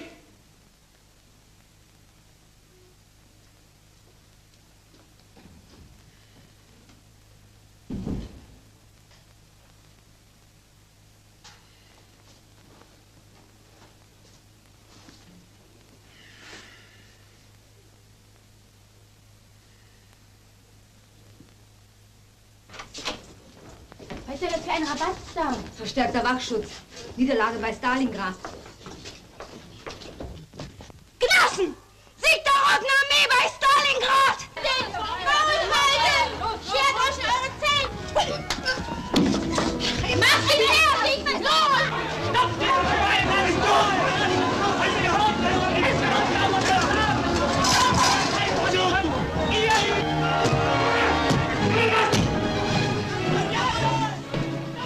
Sie freuen sich auch, Thälmann?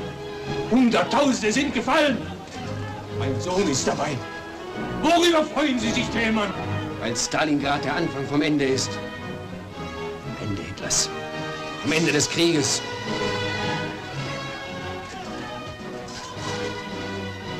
Damit nicht noch 100.000 Söhne fallen.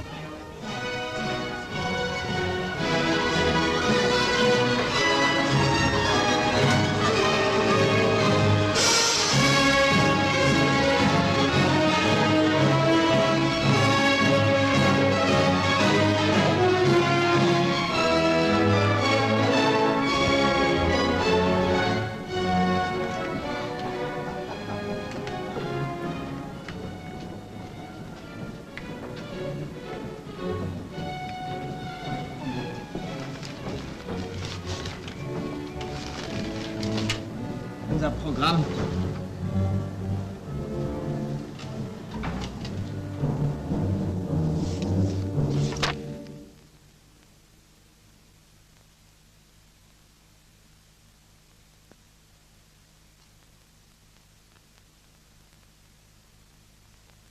An diese Gemeinschaft, die in diesem Augenblick die ganze Nation repräsentierte, richtete der Reichsminister 10 Fragen. Ich werde behaupten, das deutsche Volk wehrt sich gegen die totalen Kriegsmaßnahmen der Regierung. Es will nicht den totalen Krieg, sagen die Engländer, sondern die Kapitulation. Wollt ihr den totalen Krieg?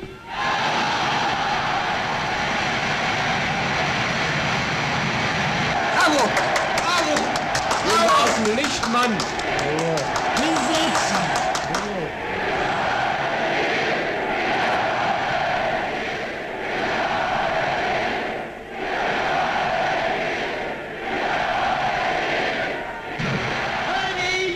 Wenn nötig, totaler und radikaler, als wir ihn uns heute überhaupt erst vorstellen können.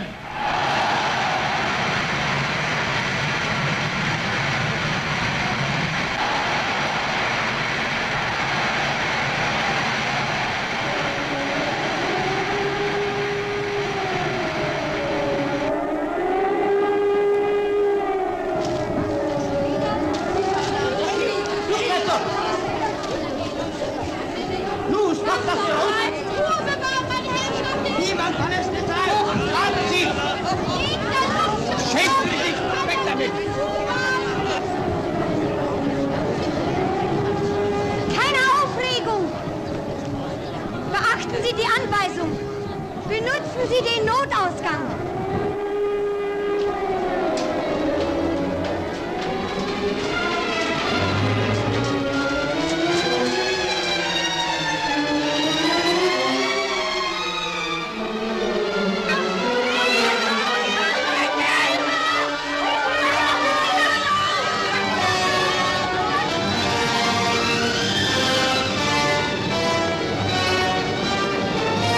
Feiglinge! Rettet die Frauen! Die Frauen, ihr Feiglinge!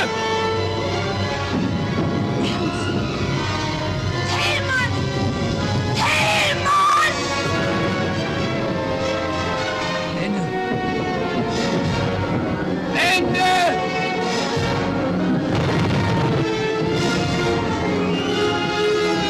Aufmachen! Ja, Hunde! Aufmachen!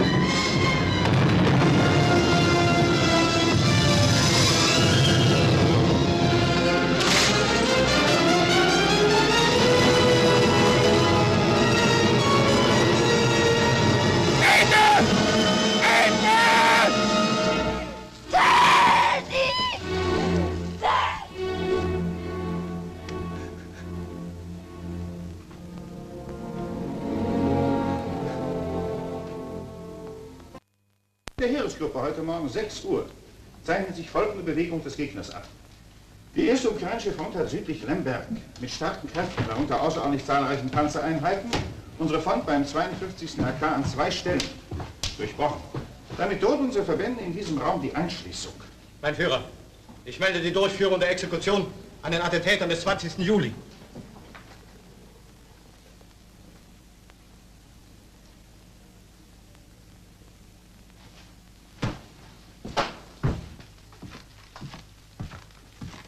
Meine Volksgenossen, der Sieg war noch nie so nahe.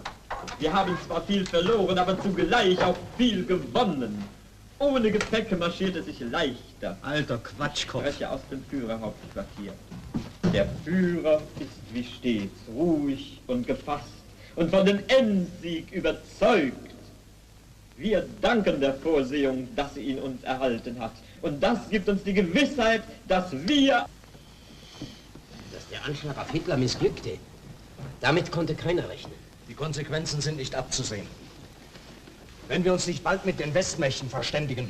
Richtig. Nur so ist die Katastrophe abzuwenden.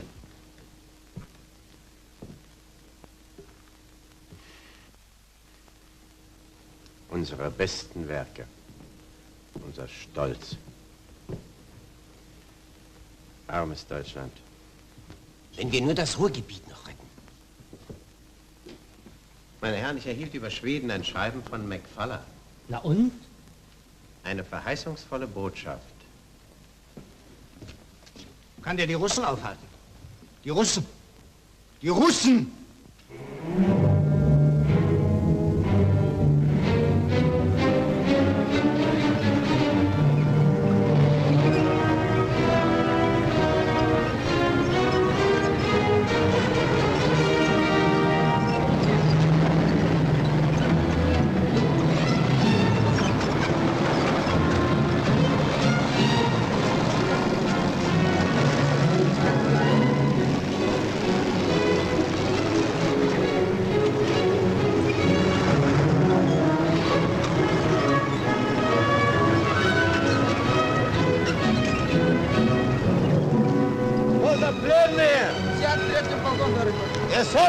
Так точно.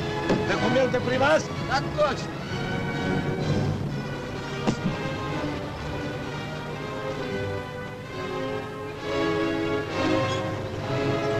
Товарищ гвардии полковник, разрешите задать вопрос военнопленному?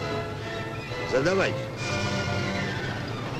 Was habt ihr mit Thälmann gemacht? Verstehe ich nicht. Kennst du nicht Thälmann? Ernst Thälmann? Nein. Quader heißen Sie. Sturmbannführer, Sonderbeauftragter Gerins. Und dann haben Sie nie gehört von Thälmann? Auch nicht von Buchenwald, Dachau, Auschwitz. Das wird sich finden. Видите его?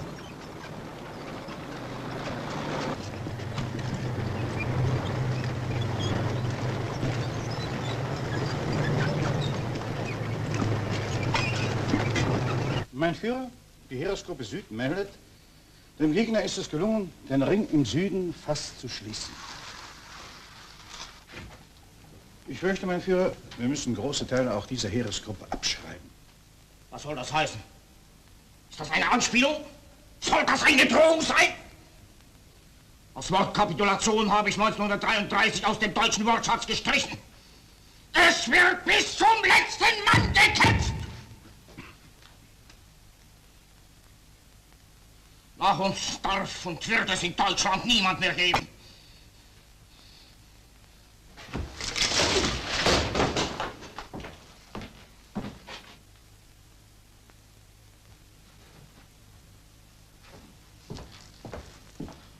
Bevor wir abtreten, schlagen wir die Türe zu, dass ganz Europa erzittert.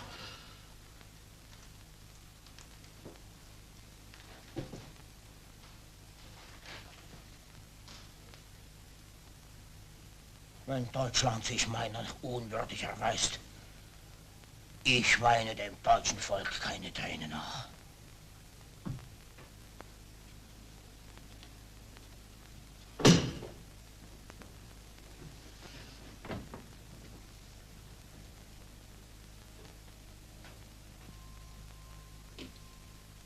Was ist mit ihm? Die Russen sind doch nicht mehr aufzuhalten. Sie kesseln eine Armee nach der anderen ein. Und Hitlers Wunderwaffen. Na, ist ja doch alles vorbei. Wachtmeister.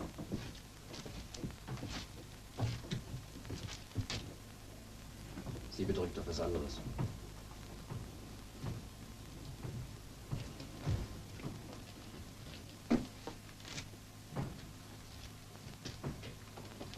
Der letzte. 2 habe ich schon verloren. Nun geht auch der noch an die Front. Nach Lemberg, als Flakhelfer. Noch keine 16 Jahre alt. Was soll ich bloß tun, Herr Thälmann? Es ist doch mein einziger. Was soll der Junge bloß tun? Mann, was der Junge tun soll? Überlaufen. Leben soll er. Leben für ein neues, für ein besseres Deutschland.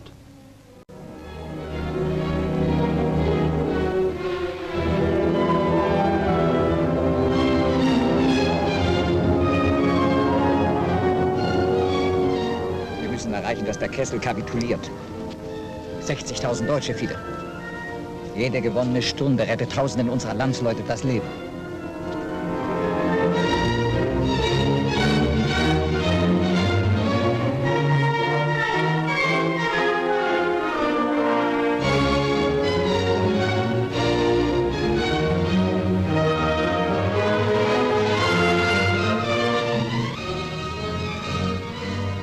Gegen 12 Uhr schickt das sowjetische Oberkommando Parlamentäre.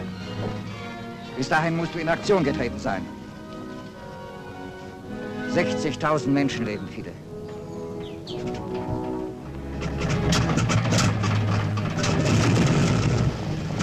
Mach's gut. Wir werden schon machen.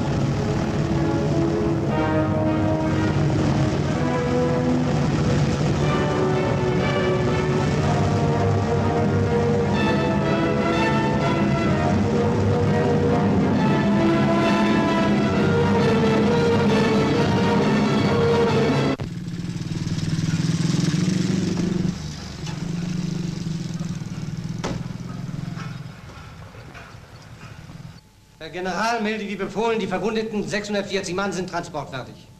Fahren Sie, beeilen Sie sich. Wir wissen nicht, wie lange wir den Bahndamm noch halten können. Moment mal. Die Russen drohen am Bahndamm durchzubrechen. Herr General, ich verlange, dass alle Verwundeten an die Front geworfen werden. Greifen Sie doch ein! Sie kennen doch den Führerbefehl. Der Kessel muss bis zum letzten Mann gehalten werden. Wer Wirtschaftsführer? Es handelt sich um Verwundete. Das ist doch unmenschlich. Hauptmann Schröder, dieses unbedachte Wort können Sie nur durch persönlichen Einsatz sühnen. Herr General, ich bitte um Versetzung zur kämpfenden Truppe.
Der Führerbefehl, der General, gibt Ihnen den nötigen Rückhalt.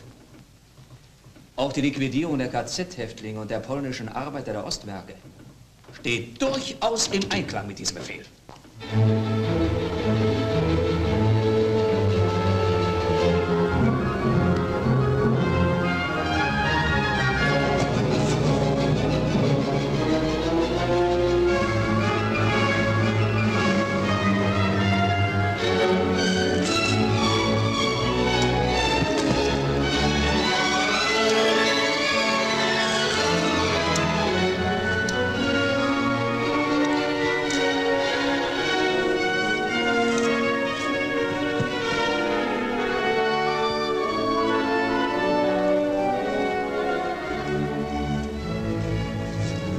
Aurora, antwortet! Hier Aurora, antwortet! Hast du die Verbindung? Ja, Aurora. Achtung! Die Parole lautet: alle Waffen gegen Hitler. Alle Kräfte für ein freies Deutschland. Es folgen Anweisungen. Sag Stanislaus, ein Lastwagen mit Landsleuten von ihm kommt. Partisanen. Sie bringen Waffen mit. Er soll sie als Arbeiter einteilen.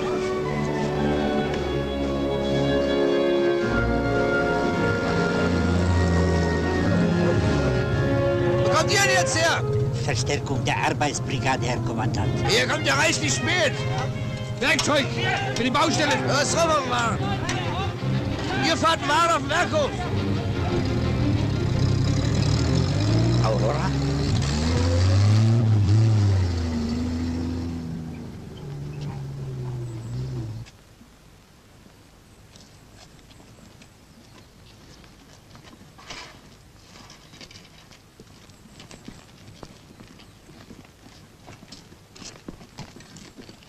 Das sind wohl unsere letzten Reserven.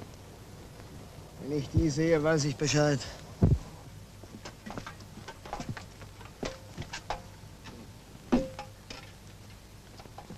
wollt ihr denn? Uns etwa ablösen? Ihr seid wohl die Stoßtruppe für den Ausbruch. Halt doch die Schnauze. Soldaten. Eingekesselte deutsche Soldaten. Ruhig, Ivan spricht. Wir schicken Parlamentäre. Rettet euer Leben vor dem sicheren Tod.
Was heißt denn das?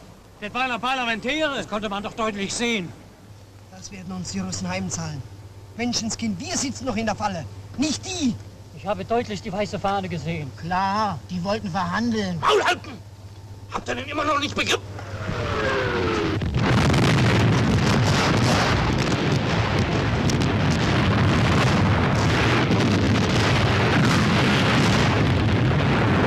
Bleibt denn nur der Chef? Los, los!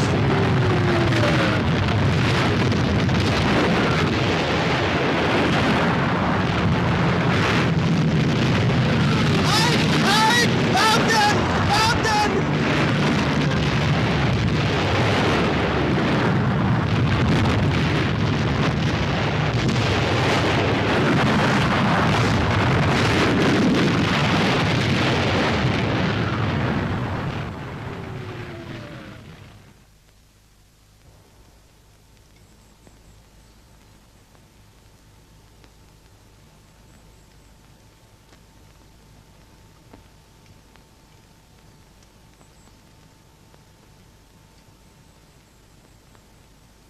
Jetzt kommen gleich die Panzer.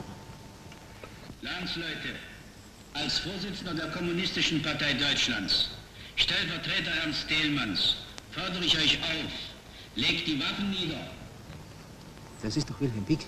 Rennt nicht in einen sinnlosen Tod. Die Hitler-Diktatur ist am Ende.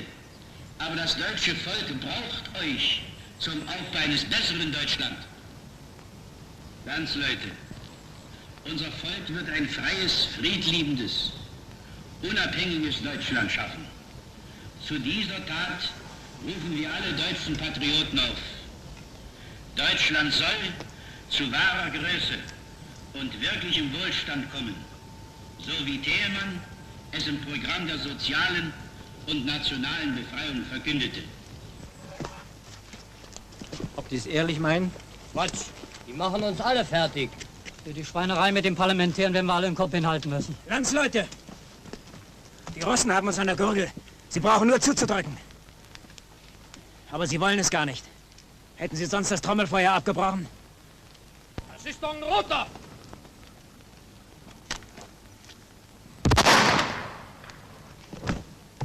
Mensch!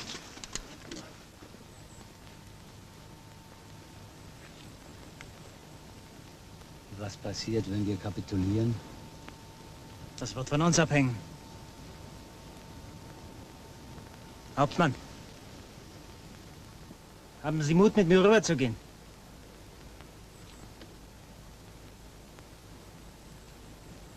Gut, gehen wir. Sie bereiten die Übergabe hier in diesem Abschnitt vor. Bitte. Nehmen Sie mich mit rüber. Aber Junge, das ist so eine Sache. Vater hat mir von Thälmann erzählt. Der hat ihm gesagt, wir sollen überlaufen. Wo? Im Zuchthaus? Er muss Thälmann bewachen. Bitte, nehmen Sie mich mit rüber.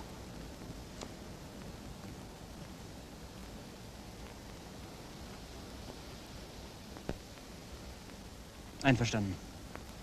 Gehen wir.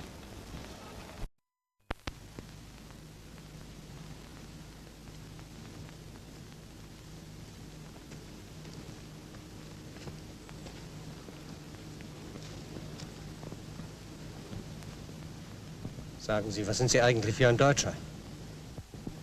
Kämpfen gegen Ihr eigenes Vaterland? Nein, so ist das ganz und gar nicht.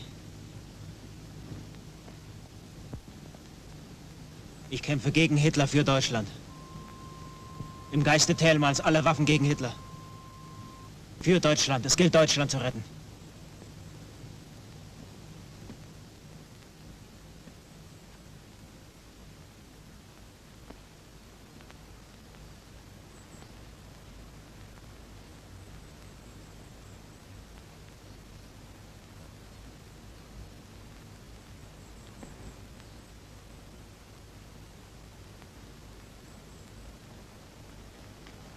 Was tue ich eigentlich? Wohin gehe ich? Vorwärts gehen wir, Hauptmann. Vorwärts!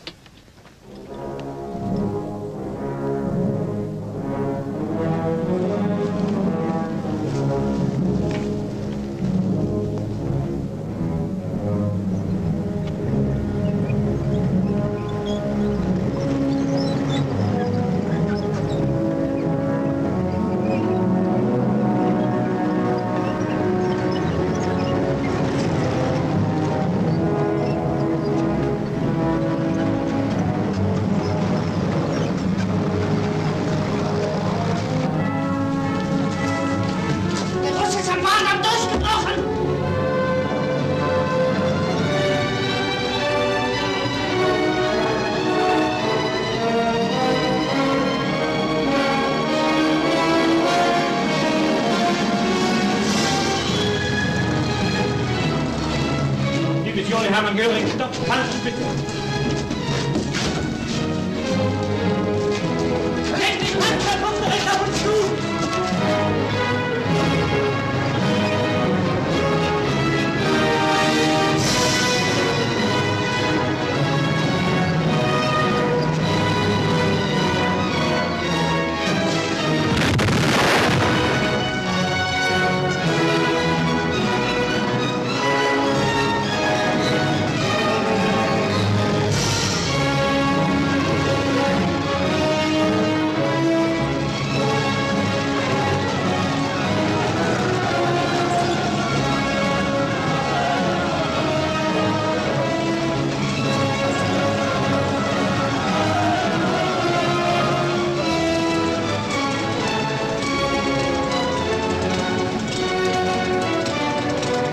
гвардии полковник немецких сообщений.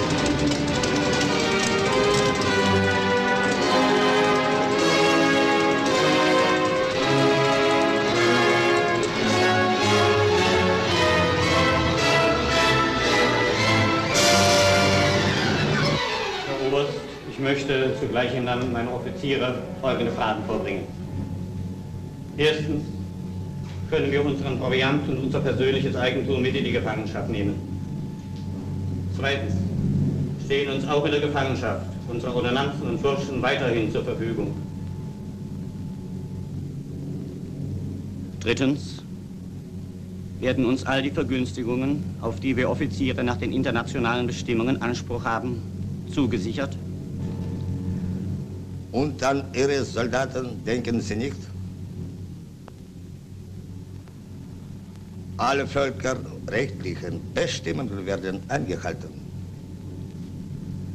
Erklären Sie die Kapitulation Ihres ganzen Armeekorps. Verstehen Sie?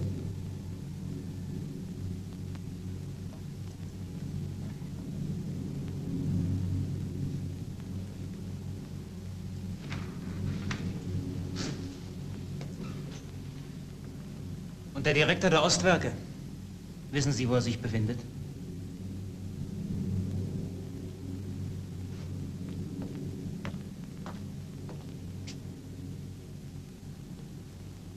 Herr Direktor ist hier nur Privatperson.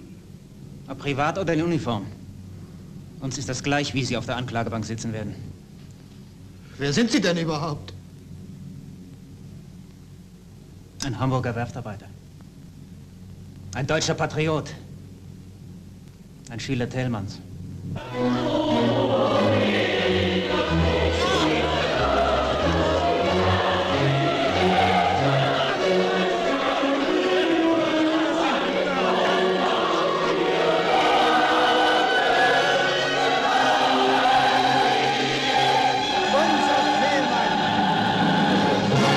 Это наше знамя. Мы с ним пришли от Сталинграда и пришли сюда.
Machen Sie sich fertig, Thälmann.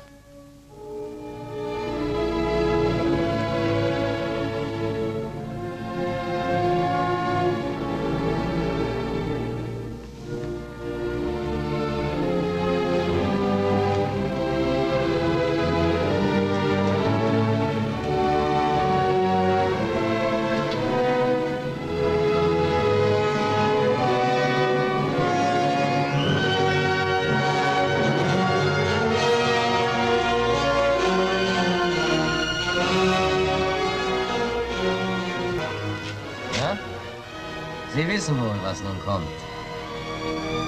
Ja. Ein besseres Deutschland. Ein Deutschland ohne euch.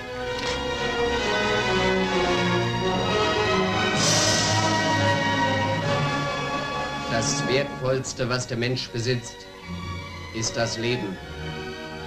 Es wird ihm nur ein einziges Mal gegeben. Und benutzen soll er es so, dass er sterbend sagen kann, mein ganzes Leben, meine ganze Kraft habe ich dem Herrlichsten auf der Welt, dem Kampf für die Befreiung der Menschheit gewidmet.